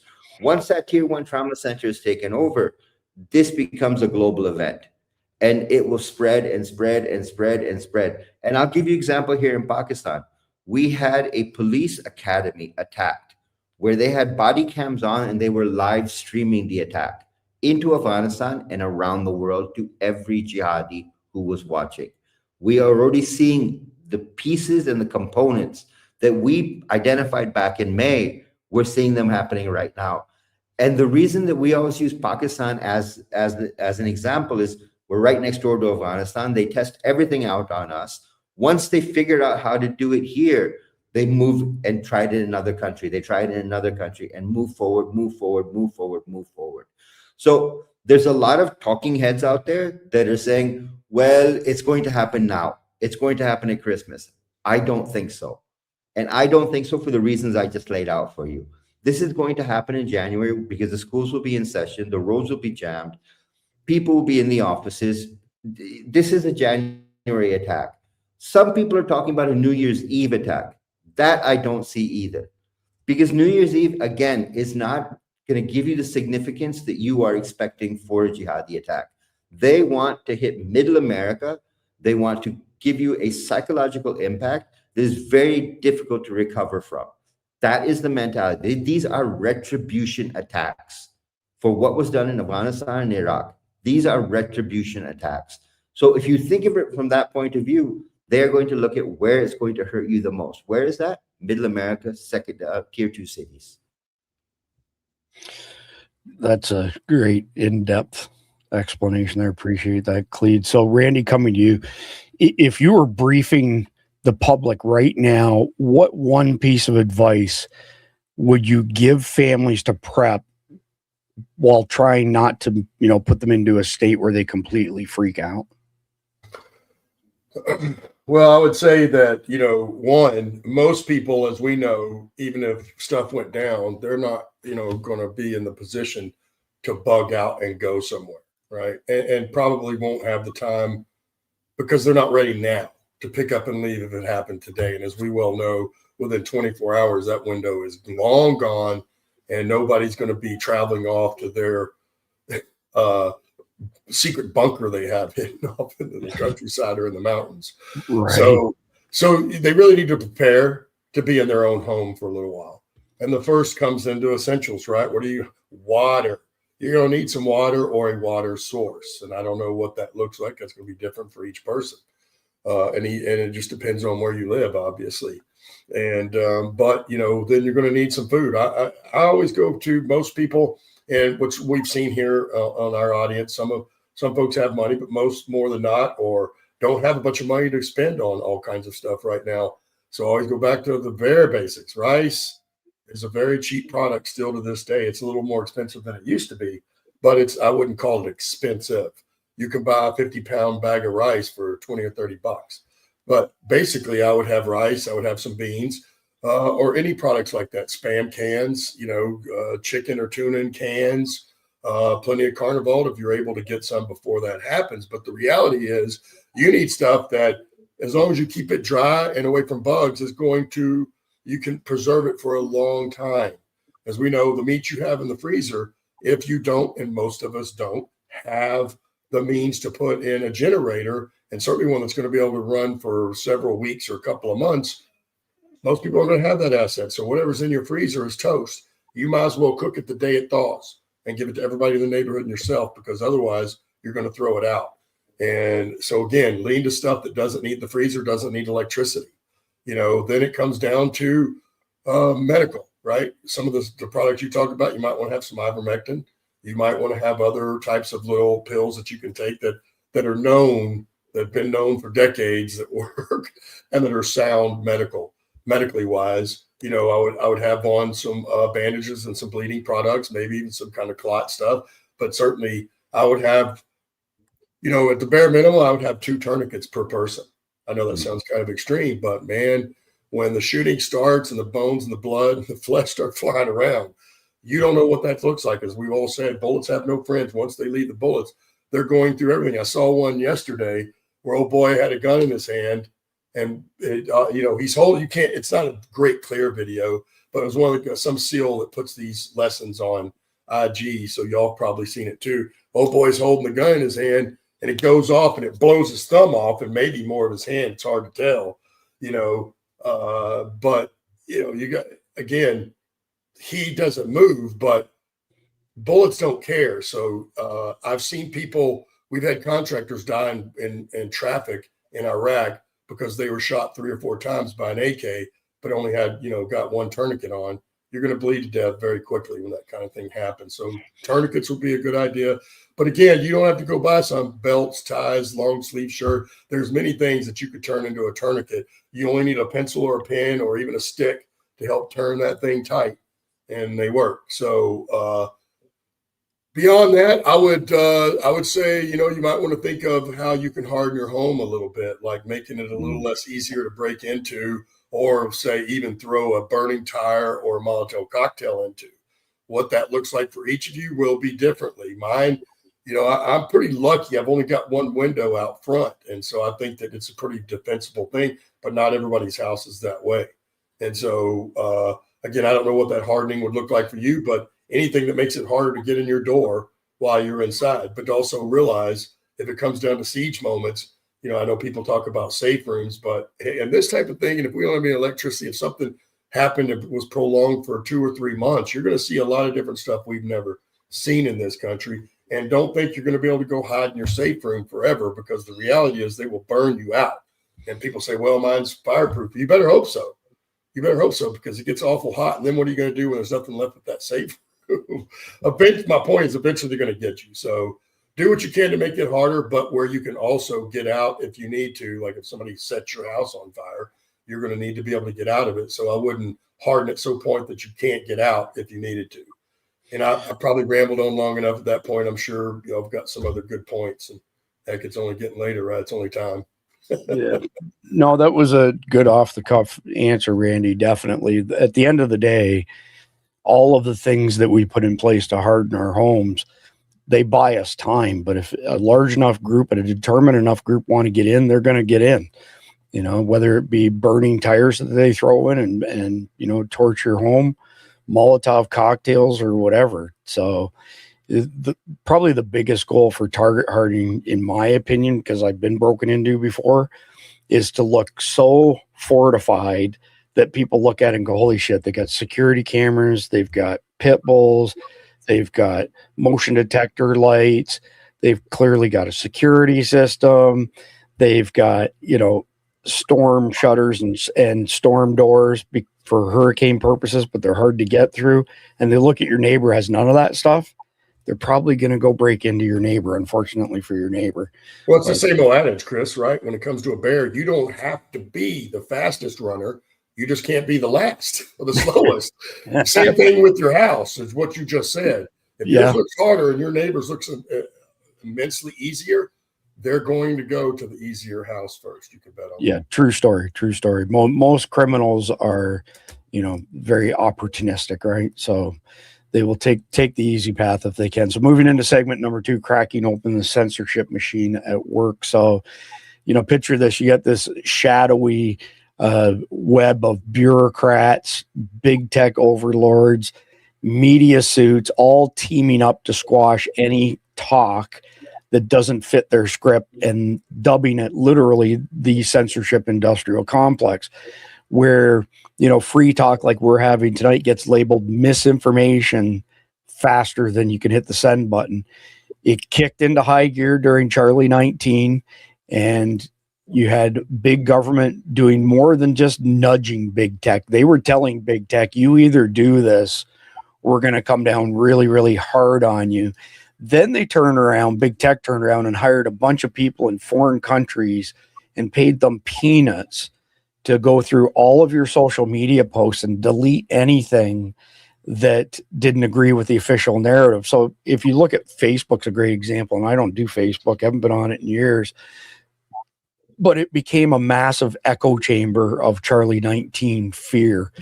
And that's probably why there's only 18% of us left who are purebloods. And, you know, it was just amplified fear mongering, not to mention all of the shady money that went with it. Hospitals getting $50,000 for putting somebody on a ventilator, which was essentially a death sentence, you know, 100% chance, when they could have treated them with something else and saved them, right? But always follow the money. So we've had these terror plots simmering for well over 20 years. Khalid and I had a conversation months ago, and there was a documentary playing on one of my systems over here. And I said to Khalid, I said, holy shit, you know, this, and this that you mentioned in your threat assessment? I just watched a documentary from 2006 that touched on this. And Khalid's like, yeah, they've been putting this together and refining it for decades, literally. They're, if nothing else, they're very, very patient bad guys to get everything lined up just so, especially Al-Qaeda, because they want, you know, the big show, so to speak. And this is not something that's coming out of the blue, but when it does happen, you're going to see all of the players, big tech, big media, big brother, say, oh, well, we didn't have the intelligence to this level. You know, we didn't anticipate this happening, you know, or they'll blame it on somebody. They'll pick some schmuck in, you know, the FBI or CIA and say that, you know, they stopped giving the money to or not the money, the intel to fusion centers, that kind of stuff. There are going to be a lot of people who have blood on their hands after this. And Khalid, you've got a Bachelor of Science in Comp Sci. Give me your take on just how much more advanced the censorship complex technology is now than it was just a couple short years ago during Charlie 19. You've now got algorithms that can pick up keywords. If you use a word that they don't want to be broadcast on, for example, X, because we're on X and we're not on Facebook, so I'm always watching what X is doing in terms of censorship.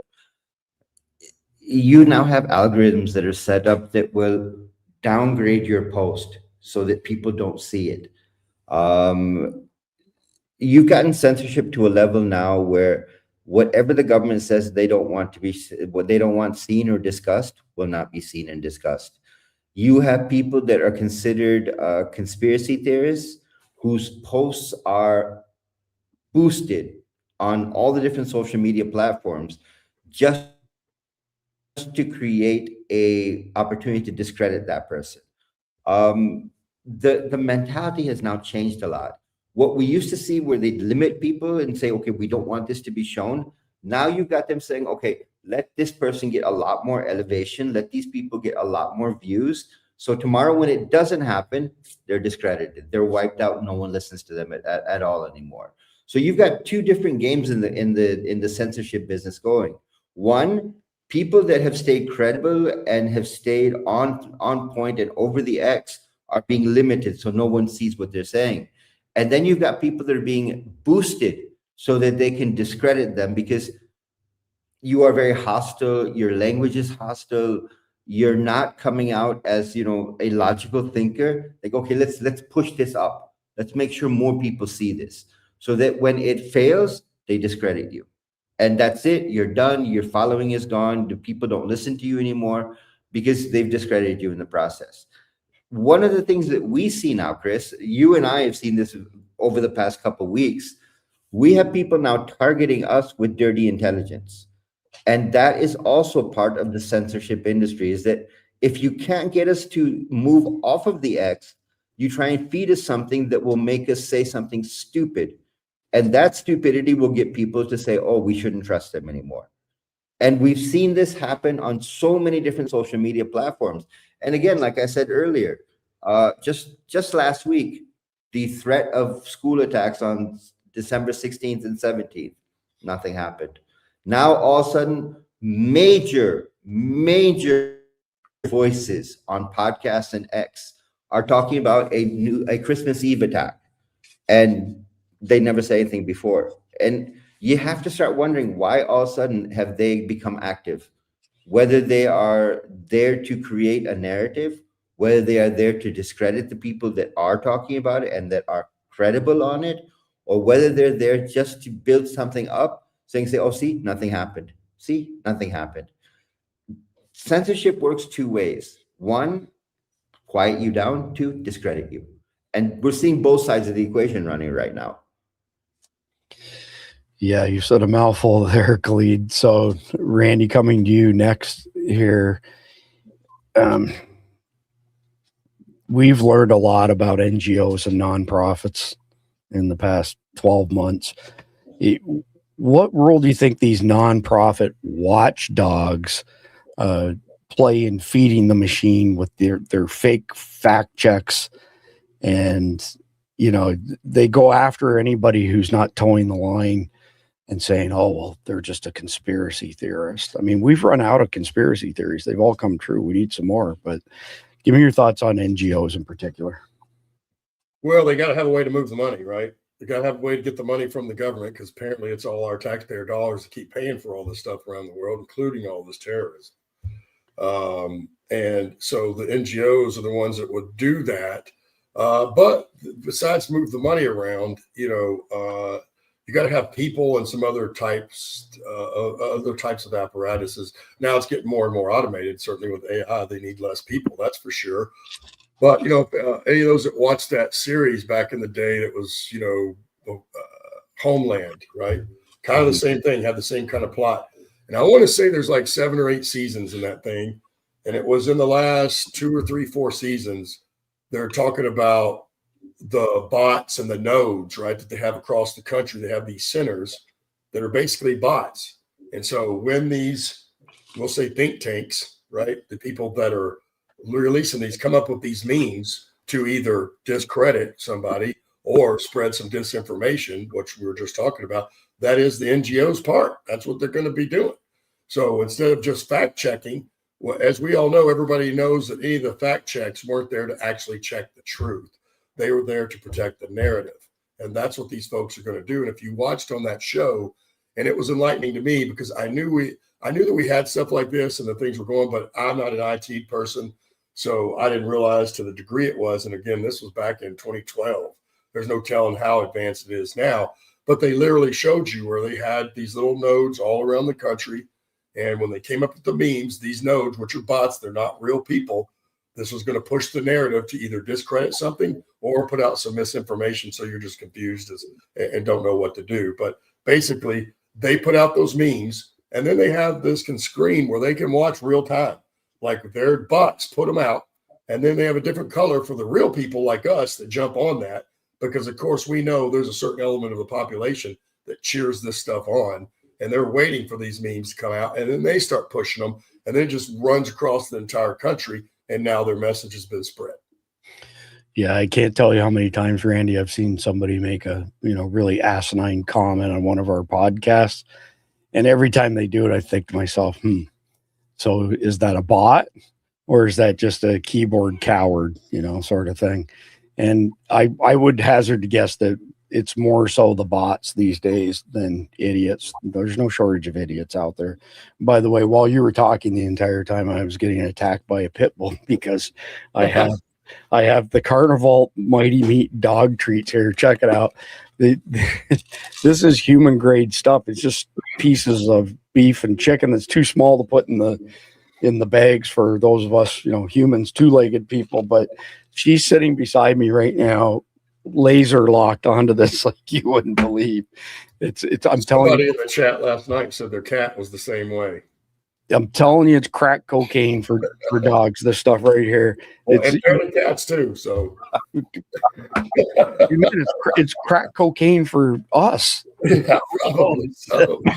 I mean, that's human grade stuff there. But we're not going to feed that to the pet if shit hits the fan. And you got some of those cans, your poor pet will never get any of that stuff. Oh, golly. Ain't no doubt about that. Well, I don't know. Our dogs, I mean, they're family. So moving into segment number 3, the public-private handshake that's choking free talk. So basically at the heart of this mess, you got Uncle Sam, you got Silicon Valley, you've got backroom deals being made where the feds, you know, whisper threat assessments, that essentially end up as delete orders. In other words, if you see anything, any posts that speak to these terror risks, you have to delete it. And when people say, hey, you're deleting my content, the argument is, well, we did it in the interest of national security. I mean, we couldn't have this stuff out there contradicting the narrative and making people think, that they're in danger when we've got them. They're really safe. This stuff's never going to happen. Just like 9/11 1.0, nothing like that could ever happen, right? And at the end of the day, the way this went down during Charlie 19 and will continue for sure, and is continuing right now in Europe, is actually that the government has these portals where they have back-end access to everything. They do not have it to X, by the way. And they literally flag stuff for mass deletion, and or they delete it themselves, depending on the level of control that big tech basically gave them. And any opposition to what their narrative or lack thereof is, it just vanishes. There's no trace. There's no trial. There's no being judged guilty. It's just poof, gone. And this is not random. It was not random during Charlie 19. It is not random right now in Europe. And it's a blueprint for control that essentially sanitizes everything. You will believe, you will read, you will be exposed to what we say you can be exposed to, and nothing else. And if you dare to cross the line, we will put you in jail. Just so you've got the Europeans, especially the UK and Germany, arresting people because they made a post that caused somebody anxiety. Your post caused somebody anxiety, or you spoke out against rape gangs. You spoke out against migrants who are committing crime and raping your women and children and turning your beautiful European cities into complete and utter no-go shit zones. You spoke out, we can't allow that. You got to go to jail. The British government in 2024 did an early release program for 3,200 hardened criminals so they could make room for 3,200 people who said something online that caused somebody anxiety, hurt somebody's feelings, went against the official narrative as far as migration being weaponized. I mean, you can't make this shit up. And we've been saying since I started Survival Dispatch News that we, meaning here in America, have got to pay attention to what's going on in other Western countries. It's a harbinger of things to come here. So when you see governments doing completely asinine, crazy shit in these other countries, don't think for a minute that it's not going to come to California and then they're going to try and export it to America from California. I got a lot of good friends in California, but boy, howdy, the government there is anything but American. They're not real Americans, right, Randy? The government in California, a bunch of communists. But anyway, that's exactly what they are. Yeah. So boy over here says, Chris, he's going to have him a dill pickle sandwich. That a boy. Talking at the Wasu. That a boy. You know what? That's there you go. I see it right there. Check it out from. And so anyway, there's a story behind this, Khalid. My wife comes in, she gives me this big bag of Wagyu, Wasatch Wagyu jerky, and it had just arrived, and she said, that's not for meals, that's a snack, and I looked at her and I clutched my bag of jerky and I said, I don't necessarily agree with that. So she went to Orlando for the day. She came home. And she said, what'd you have for lunch today? I said, I took my Wagyu jerky and I made a sandwich out of it with mustard, dill pickle, Wagyu jerky sandwich. And it was outstanding. And it was not my snack. It was my meal. And she thinks I'm crazy. But I have to hide this stuff. I can't, don't touch my flashlights. Don't touch my Wagyu beef jerky from Wasatch Wagyu. Anyway. With all that being said, reeling it back in again here on chapter number 3, Khalid, I'd like to hear your thoughts on just the absolute abuse of the ability for some people like us who keep getting strikes and deplatform from telling the truth. This is, by the way, this is why I went with Signal for our channels, for our chats, because we can't be deplatformed and we can't be censored over there. So if you're wondering why we chose Signal, that's why. But Khalid, you're a tech guy. I want to hear your opinion on just how do you fight back against this stuff? You can't. That's the problem. I mean, either you develop a code word type of system where you're using words that the regular person can't figure out or the algorithms can't figure out, or you Like just Charlie take the chance 19. of being deplatformed. Because you have to, because look, I spent Command 11 on X, spent almost 8 months being literally limited because we were talking about the 9/11 attacks. We were talking about, if we wrote the word terrorism, that post did not appear in people's notifications, didn't see it in people's time. And I was getting messages from people saying, why aren't you guys posting? I'm going, we're posting 8, 9, 12 messages a day. What do you mean we're not posting? It's not showing up in my timeline. And when we started, I logged out of X and I went and looked at our timeline to see what was showing in different feeds. And it wasn't there because we used certain words that the algorithm said, no, those can't be seen. The bigger fear I've got, Chris, is if the narrative gets out of control, they'll just turn off social media. Facebook gone, X gone, YouTube gone. Shut it off until we can get the narrative under control again. Because they've learned that from Charlie 19, they figured out that we can control a conversation up to a certain point.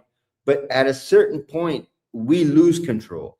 And at that point, we need a kill switch and we just shut everything off. And that's my fear with Palantir. And I brought this up a few times before, that Palantir being able to control what we're posting, connected to our real identities, see what we're saying, and be able to trace it right back to us. If we look at what's going on in Germany, Germany has completely deployed Palantir inside their police force. They are arresting people for crimes before they commit them. Crimes before they commit them, and brutally arresting them. People are comparing them to the Stasi that used to operate in East Germany. That's the level of brutality they're using to arrest German citizens right now for things they have posted on social media or suggested in a message on WhatsApp or somewhere else. The US is headed that way because when you look at what Zuckerberg has done with Facebook, and I'm hoping we don't get bounced off Facebook because I said Facebook again.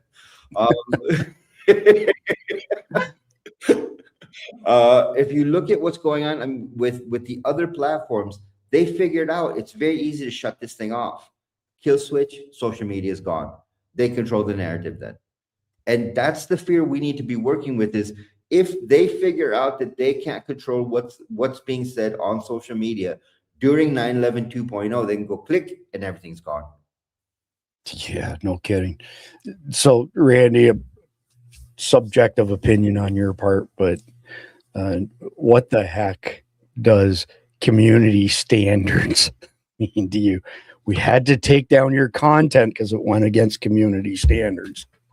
Well, if we just go on the last 4 or 5 years, right? Community standards seems to be a term they use when you've said something or presented something that they don't, including the truth, that they don't want out. They use the community standards thing to delete your post. And I guess if you offend enough, they'll deplatform you. And we've seen all of that happen. Because again, if we go back and look at it as a whole over the last 4 or 5 years, it's only been the truth or conservatives that have been censored, or anything that went out against a narrative that we're putting out, including the Charlie 19 thing, lockdowns, mask, and everything else. Everybody saw all that craziness and how it was all very disingenuous at the end of the day. You know, I go back to, what did y'all expect after the Me Too movement, right? They made such a big deal about that before he got elected in that first term, about the Me Too movement, canceled all kinds of people, important people that should have been long before that, but they all let it go until it was advantageous or they could use it as a moment. But look at that. There was no real substance behind the U2 movement whatsoever, because it wasn't about protecting women's rights. That wasn't what it was about. Community standards isn't about upholding community standards so we don't bully each other online, because it doesn't matter And we'll take Donald Trump for an example, as we've all seen it, from your average everyday person that nobody even knows who the hell they are to some of the most famous and the most influential people on the planet have been able to say anything, including kill Donald Trump, cut his head off, all kinds of ridiculous stuff that shouldn't be allowed, and nothing is done. So there's really no community standard. Yeah, the crazy part about that, Randy, is, I got suspended several times last year on X because I stated that a certain individual, different each time, like Mayorkas, for example, had committed treason and deserved to be tried and convicted of treason and face the appropriate punishment. And so I got thrown off of X because I was fomenting violence.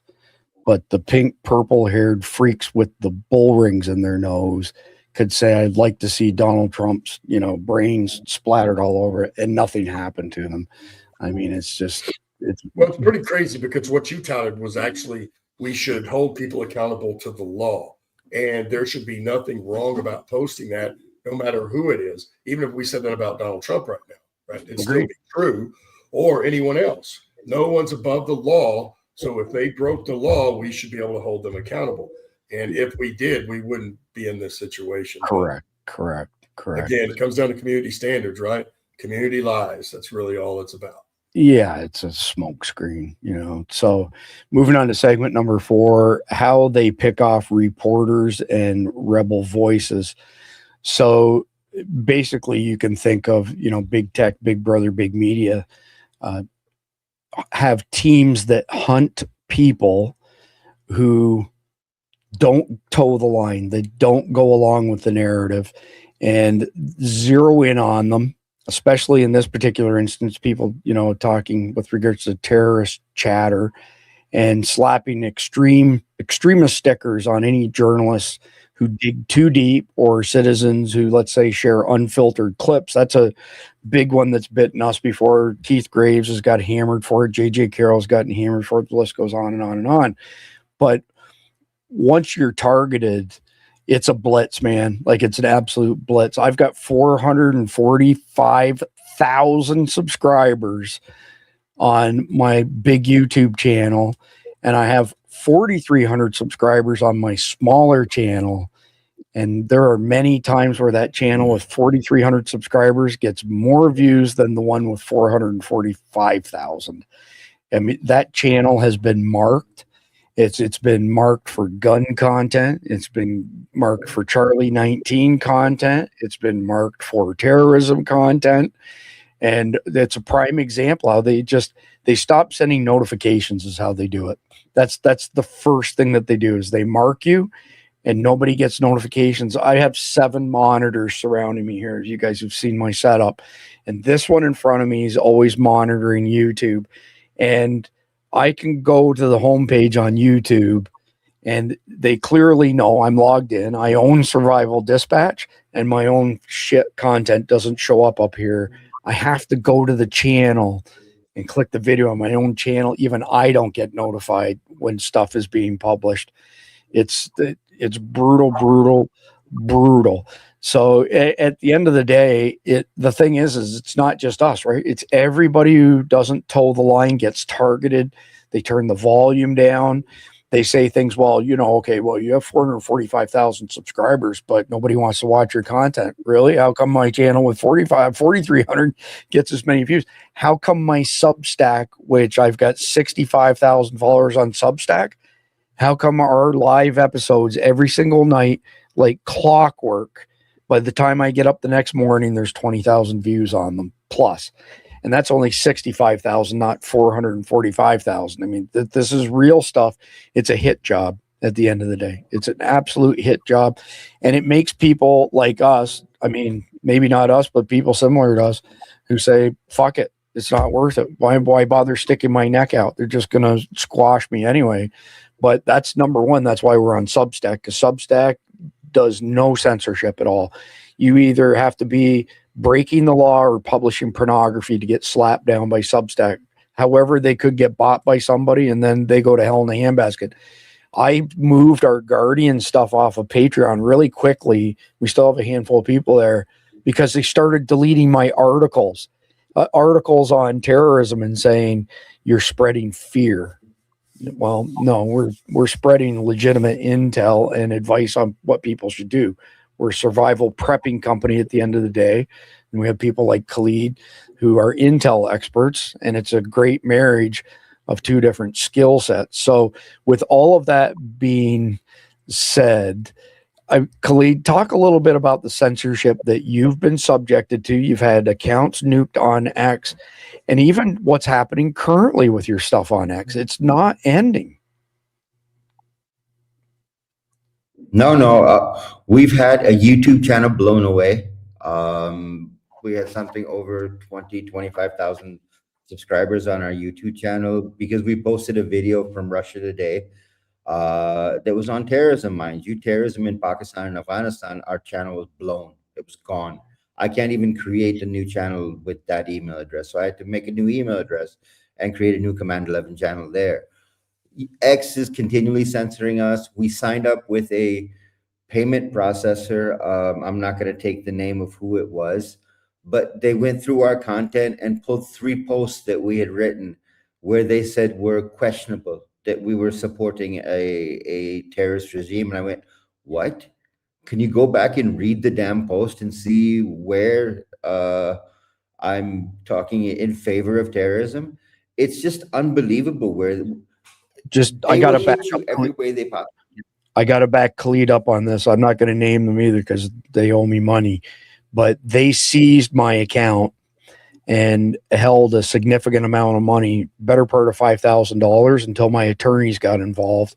Then, of course, I had to pay them, and I got a fraction of what I was owed. And you know why? Ivermectin. So Yep. I just wanted to back you up, Khalid. Exact same company. If you don't follow the narrative, they will hit you every way they possibly can. From holding up your payments to not letting you on certain platforms to knocking you off of platforms.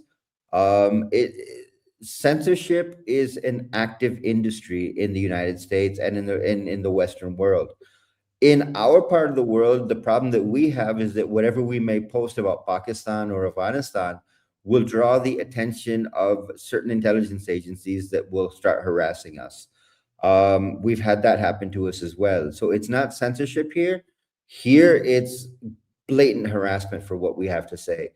And in the West, I mean, I don't understand how you can say freedom of speech when you control how we speak, what we're allowed to talk about, how we're allowed to talk about it, what we're allowed to say about it. And you go, no, sorry, your channel's gone. Sorry, your X handle's gone. I'll give you an example. Tracking AQ on X, suspended for well over 7 months, 8 months, was just restored last week. And you can go and see the post on our X handle. Interesting timing to restore the tracking AQ handle, right when we're all getting ready for the 9/11 2.0 attack. And tracking AQ was restored by X. There is so much going on that even if you're one of our followers on X, there is a 90% chance that you will not see our regular posts because X says, no, we don't want people seeing this. Let's limit this. Let's put it through the algorithm so people don't see it. I've gotten messages from people saying, we actually have to come to your handle every day to see what you've posted because X isn't showing it to us. How is that anything other than censorship? Yeah, of the most egregious type. So, Randy, bit of a loaded question here for you, but why do you reckon independent creators like Survival Dispatch News, take the brunt of this crap, but Legacy News get a hall pass on soft peddling stuff? I mean, they're going to have blood on their hands from this 9/11 2.0 thing. They've got blood on their hands from Charlie 19. Why do they get a pass and we get the shit kicked out of us? Well, I would say, again, it comes down to the money, right? They're already bought and paid for, and Legacy Media is on board with what's going on. They're part of the plan, and without them, they couldn't make this happen. So they're a very instrumental part. Now, unfortunately for them, they don't realize if they ever get their plan through, you're going to be the first ones flushed down the toilet because you helped them do that. But that's what the legacy media is doing. And the reason independents like yourself and all these other ones come out is because they're no longer telling. I don't know if they ever told the complete truth on the news, right? There's always been a spin. But today it is egregiously far worse, and in this country even, than anyone would have ever considered. And it's more of a state-sponsored news at this point. That's why they get a hall pass. But when someone like yourself or an independent comes out and releases the truth, guess who? They have to run your credibility, and they have to run you out of it. And guess what? They know you're not legacy media, these big, huge companies that are worth billions of dollars. And not only do they have HR departments the size of a small corporation in itself, they also have a large team of attorneys or, attorney firms on the payroll. So they are more than ready to take the fight. And independents don't have that kind of support, usually don't have that kind of resources or anything else to fight that off. So basically, you're the low-hanging fruit. Yeah, true story. So we're going into the final segment now, segment 5. And I titled it, Why the News Blackout Spells Doom for All of Us. So fast forward to the fallout, okay? So corporate media blocking the ugly truth on these looming strikes. We're literally sleepwalking into a catastrophe. And delayed alerts mean bigger body counts in the most simple terms. And it should shatter the trust in these systems, but the sheeple amongst us, it won't. They will actually beg the government to take away their civil liberties to protect them, especially if it saves just one darn candidate's life. And we're going to get a whole bunch of bullshit propaganda thrown at us after 9/11 2.0 kicks off. And you're going to have these fake actors pretending, like they're gritty journalists. Like, how many times have we seen Flooding? And you've got, what's that asshole's name? And he's part of the Vanderbilt family. I can picture him. He looks like a Muppet. He's got gray hair or something. He was on CNN. Anyway, and he's on his knees in a puddle, basically, and the camera angle's trying to make it look like he's up to his waist in floodwaters. And then you see somebody walk behind him that, blows the whole narrative for them. It's all bad actors. Our politicians are bad actors. Our news people are bad actors. It's all bad actors across the board.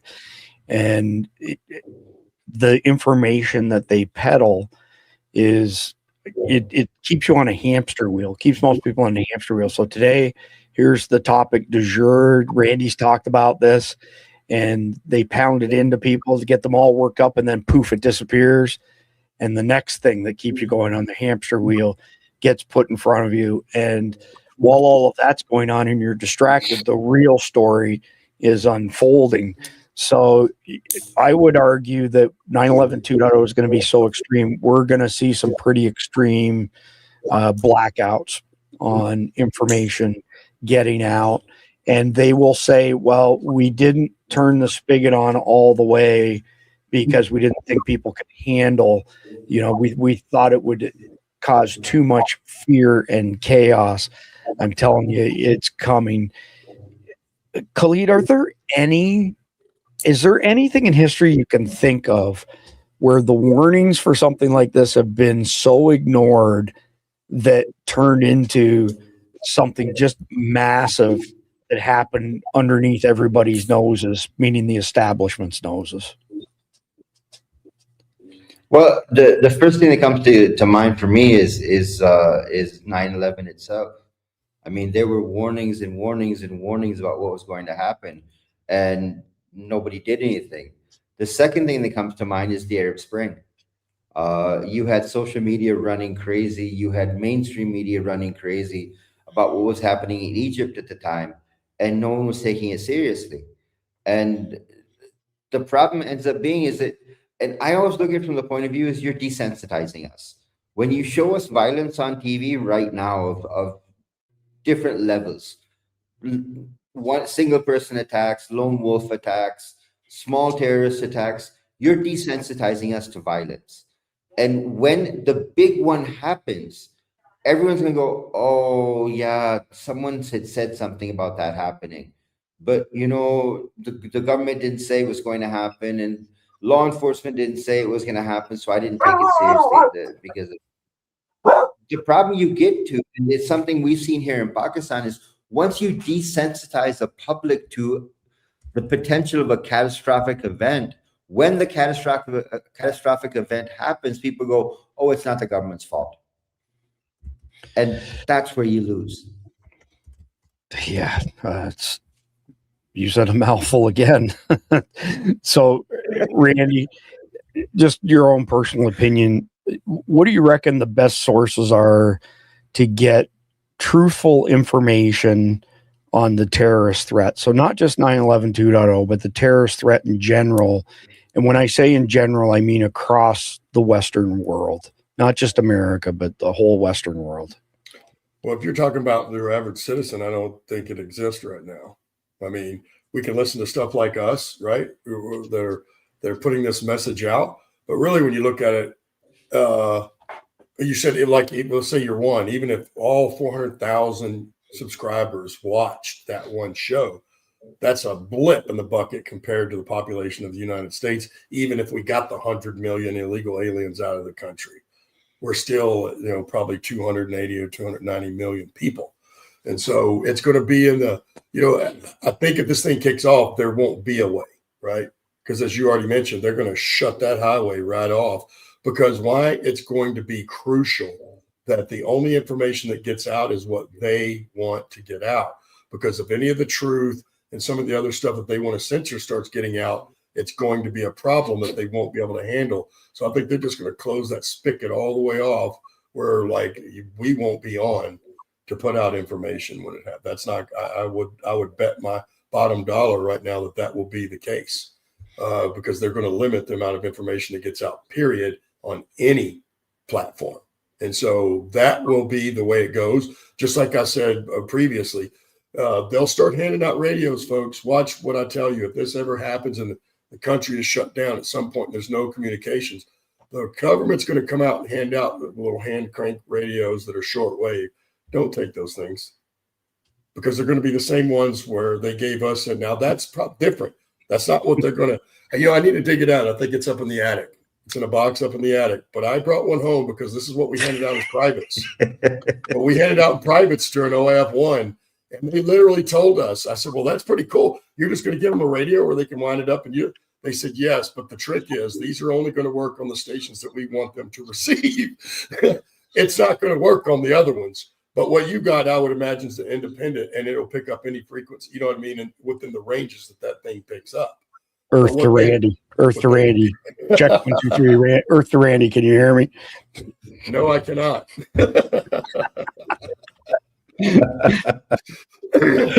So coming in very distorted and very weak. I have no idea. It's less than a 1 by 1. So for those that don't know, a 5 by 5 in military and communication radio terms, 5 by 5 is a clear and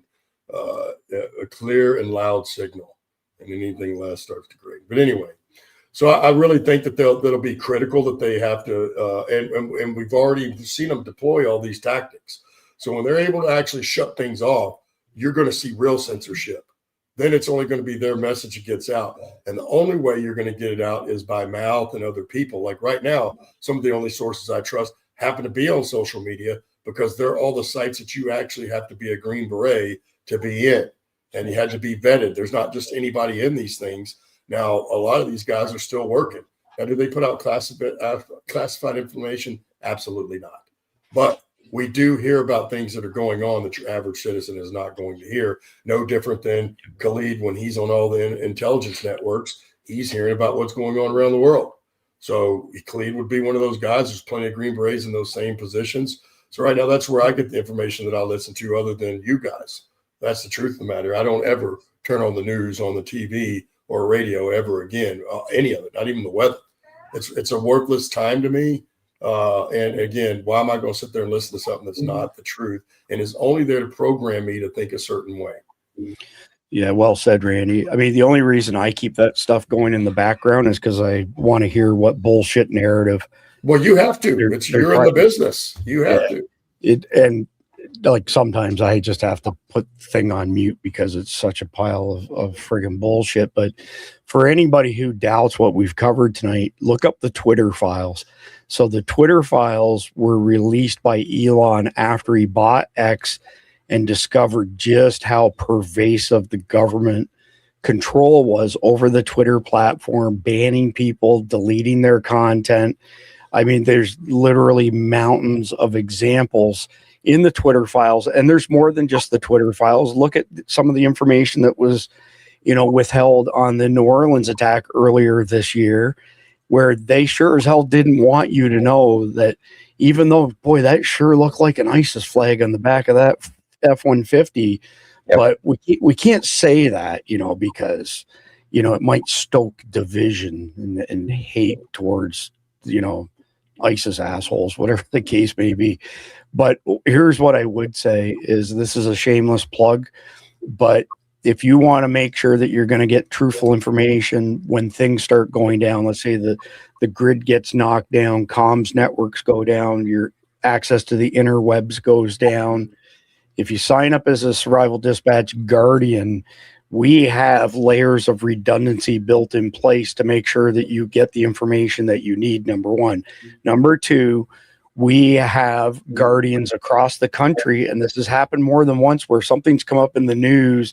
Portland was an example, and the mainstream media was trying to say that this thing in Portland unfolded a certain way.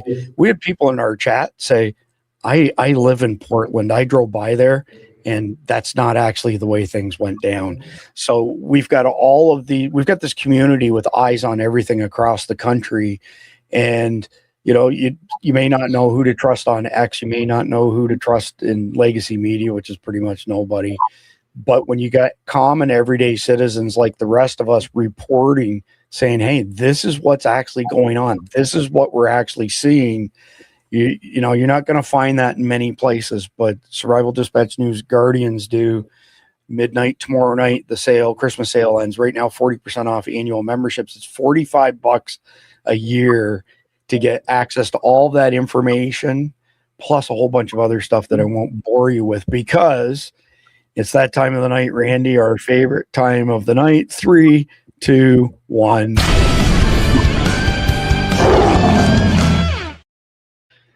All right, so it is time. Let's get Khalid back up here since he fell off before. It's time for the Carnival Hero of the Night. And by the way, if you tune into my show on Sunday nights on seaheaven.substack.com, the Sea Heaven show, as you can see from below, my name's Chris Heaven. We do the Carnival Retard of the Week on Sunday nights to put a smile on everybody's face. But during the week, we do the Carnival Hero of the Day. Multiple guardians sent this in to me, and I saw it myself when I was going through my Twitter feed or X feed yesterday. An 85-year-old widow called a North Carolina tree removal company begging for firewood to keep her house warm, but said she couldn't pay them. Paul Britton, the owner, delivered the firewood for free, fixed her car, fixed her roof, fixed her heating and AC unit, all for free, and then raised $20,000 for Christmas. This is the America I love. 55 seconds. This is Nana Abernathy. I was going to let you know that we're going to give you this load of wood for free. I ain't coming back for no money. You ain't going. I ain't going to charge you. I'm going to let you have it for free. Thank you. I know you said that you was having a rough time, and that's what we try to do. We try to help people out, and I wanted to bless you before Christmas, and we're not coming back for no money. That's the nicest Christmas present I could get. It's all for you. Can I get a hug? Yeah. Merry Christmas. I hope you have a great Christmas and a great holiday, and I hope the Lord blesses you. Okay. Okay? You have a good evening. He just did. That's right. Thank you. Yep. I'll get you took care of, and we'll get this dumped out right here for you. Okay. Thank you. You have a great. It's a beautiful load of wood right there.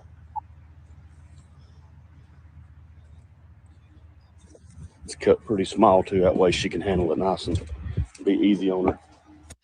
So I haven't said this one in a while, but For those people who've never been to Appalachia, we have a home in North Georgia in Appalachia.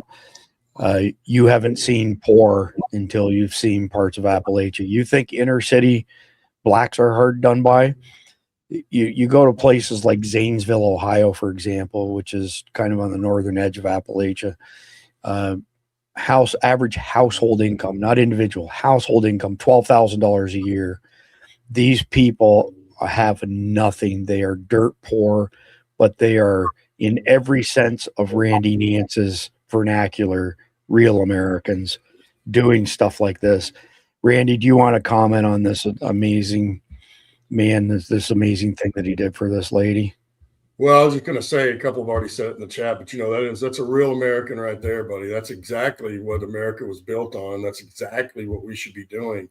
But they'll tell you the exact opposite right now. And,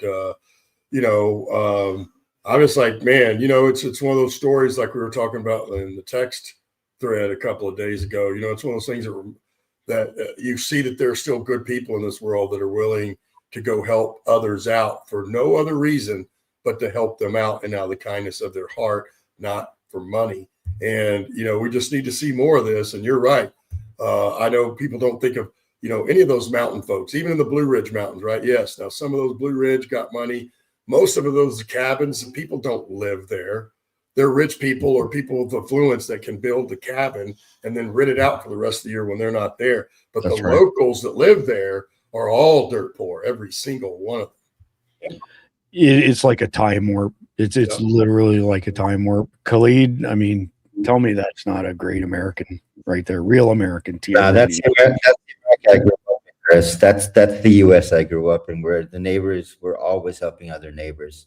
I mean, I've said it a bunch of times on the show. The America that I see now is not the America we grew up in. It's not the values. It's not the culture that we grew up with. And God save America if once 9/11 2.0 happens, because we're going to be at each other's throats. Yeah, well, I mean, that's a great carnival hero of the day. But moving on to the next one is another shitty story. And we'll wrap up on this. This is the best reader submitted story of the day, which comes to us from MDX2, one of our guardians. Does an amazing job on gathering news items, good news items, by the way. A small Amazon truck driver with almost no English skills drove his semi straight through the arrivals area at LAX, shredding the trailer, ripping off his brake lines, flattening a tire, and bringing the whole terminal to a halt. And yes, he did it because his GPS told him to. The viral video making the rounds today shows the entire disaster. An Amazon semi wedged between K-rails, the cab separated from the trailer, air hoses ripped off, a tacoed rim, and a completely confused driver standing there pointing at his phone like that explains everything.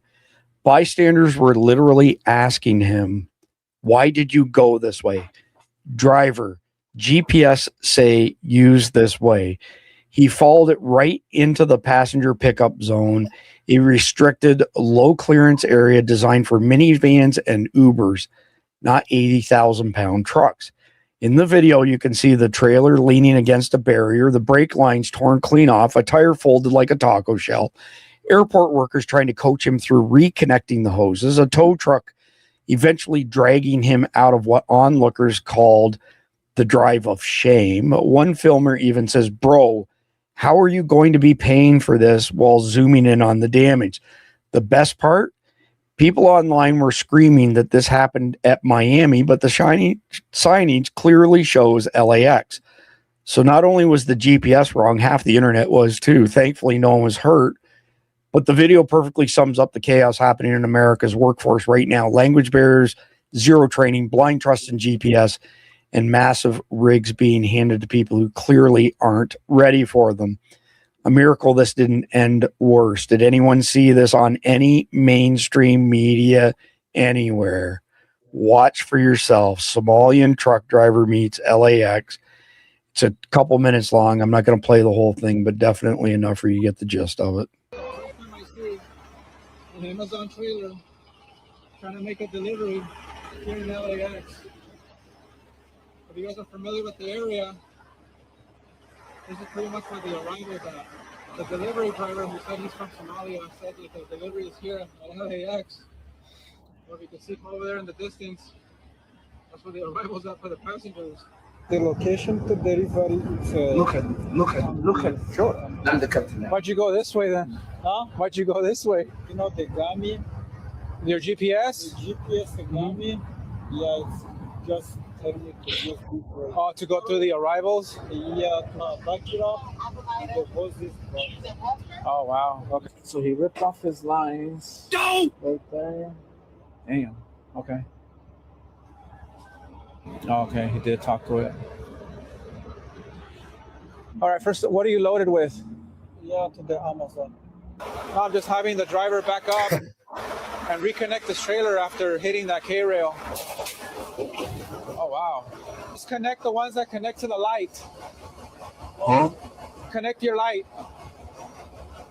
There you go.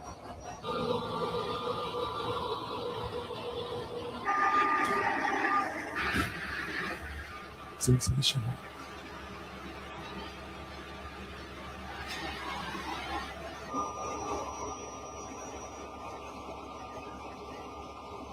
Well, I think we get the gist of it. Quick question for you, Clede.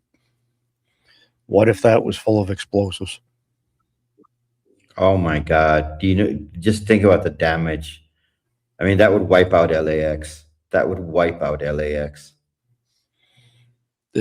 This is getting serious, man. And it's got serious like overnight with these CDLs that shouldn't even have a bicycle, let alone a semi.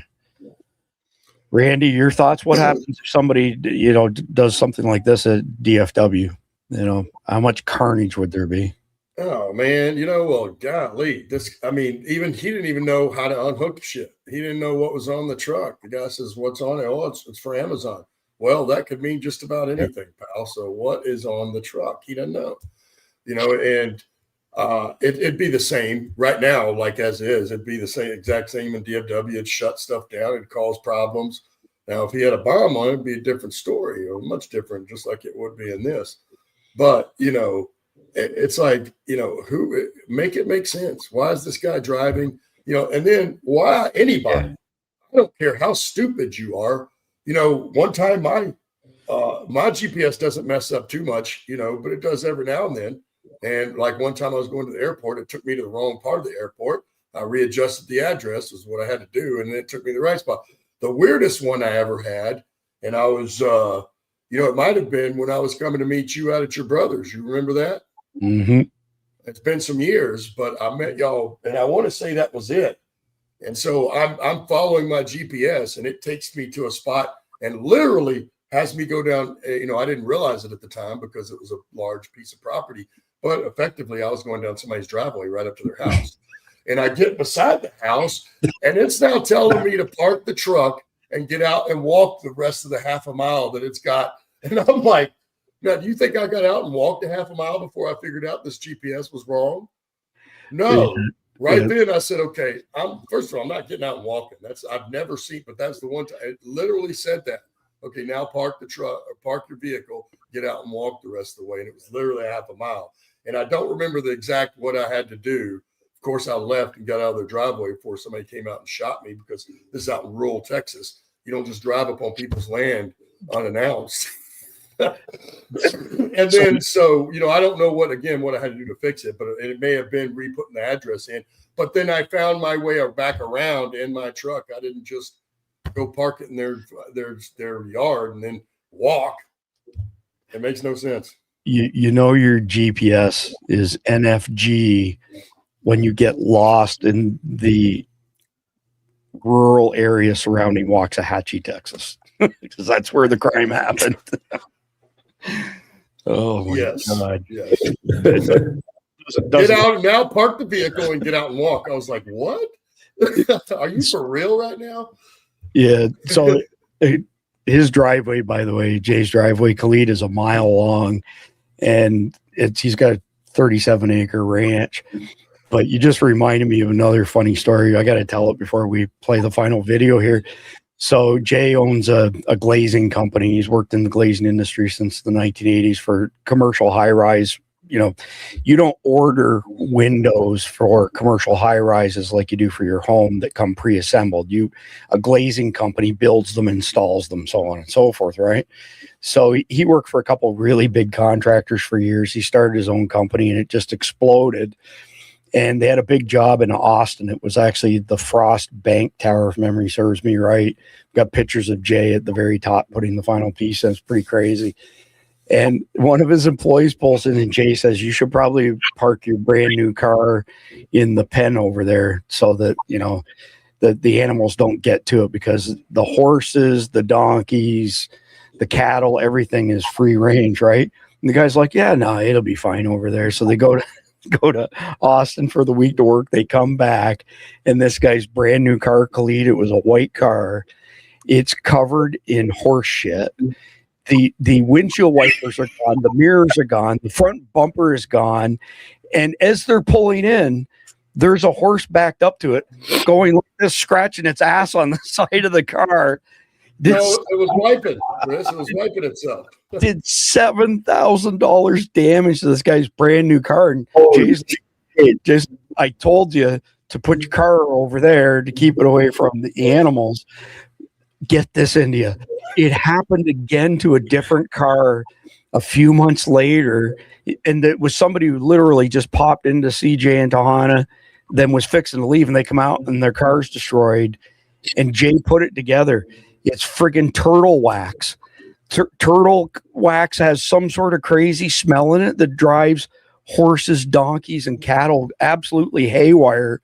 They want to eat it. So the rule of thumb is don't go to Jay's Ranch with any turtle wax on your car unless you want to sacrifice it. So that's the Waxahachie story. Never a dull moment. Right? I wish we had video of that, man. That would be priceless. I have some pictures somewhere, to be honest with you. But want to give a final shout out to our friends at Carnivalt, carnivalt.com. This is 100% American beef, chicken, and pork. In this case, it was steak. And as you can see, I've flattened it. I've eaten it. But 6 ounces, you reconstitute it 5 to 10 minutes, and it's raw steak. No mRNA, no antibiotics, no histamines. Everything's American. The bag's American. The O2 absorber's American. If you go to carnivalt.com, use code EATMEAT to get 10% off on everything but the subscriptions. By the way, I have it on good authority from the owners of Carnivalt. The more of this you eat, the better it'll make you look. I mean, Randy's an example. I mean, look at him. He started eating this and his beard got all trimmed up nice and neat. He's looking all spiffy again.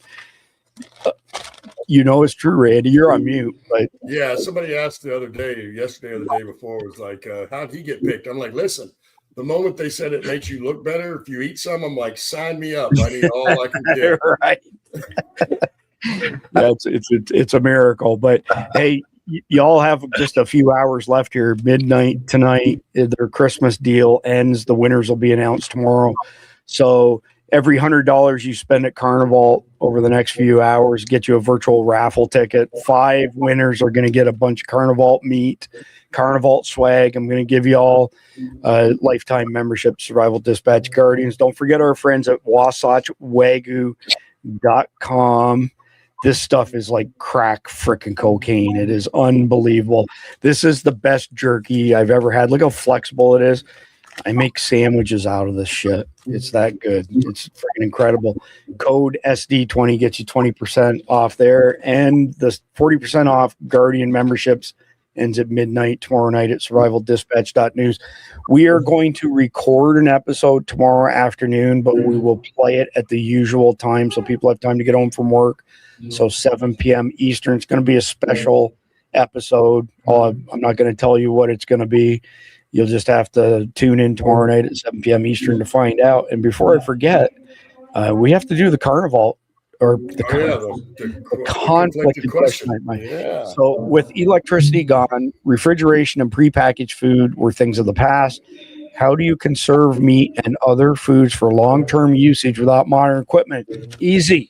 Buy Carnivalt. No refrigeration necessary. Is there any other answer? Well, I mean, you can get jerky. It lasts for about 18 months on average. You guys got any other suggestions? No, legitimately, if you had to and you don't have any modern day, if you watch the show Alive, you'll see that those guys do that too. You can smoke your meat or jerky it, which is what it turns out to be. Slow smoke turns into a jerky. That's the way we've done it since the beginning of time, long before we ever had ice or any kind of refrigeration. The other thing you can use is salt. And somebody also honey. Somebody put in there honey. But you can use salt. You can smoke it, and that will preserve your meat for quite some time. In fact, even past when you really want to eat it, we'll say. Man, it looks like yeah, he fell off again. His internet's been kind of wonky tonight. But again, we'll be recording a special episode tomorrow. It'll play at the usual time, 7 p.m. Eastern. Would appreciate if you all tuned in. And between now and then, please like, share, comment, and subscribe. God bless America. God bless America. Enjoy the closing video. I'm dedicating this one to my good friend, JJ Carroll. Merry Christmas. And Merry Christmas. Screw Happy Holidays. That's Merry right. Christmas. I don't know what that means. Yeah. All right. Thanks, y'all. For those who have ears to hear, boom, boom, boom, boom, boom. Your annihilation's near, boom, boom, boom, boom, boom. You're no longer welcome here, boom, boom, boom, boom, boom. We've made it very clear, boom, boom, boom, boom, boom, boom, boom, boom, boom, boom. America, you will now fear, boom, boom, boom, boom. The ocean's your tomb. God bless America. One shot, everyone dead center. Every one of those boats that gets knocked out is saving 25,000 American lives, not to mention the torn up families all over the country. Operations against narco-terrorists. That's what these are. These are terrorists. Let's be clear. Just so you understand, this was not an innocent group of people.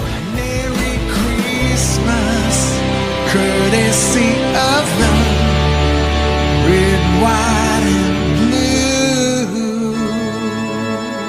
Ho, ho, ho, ho, boom.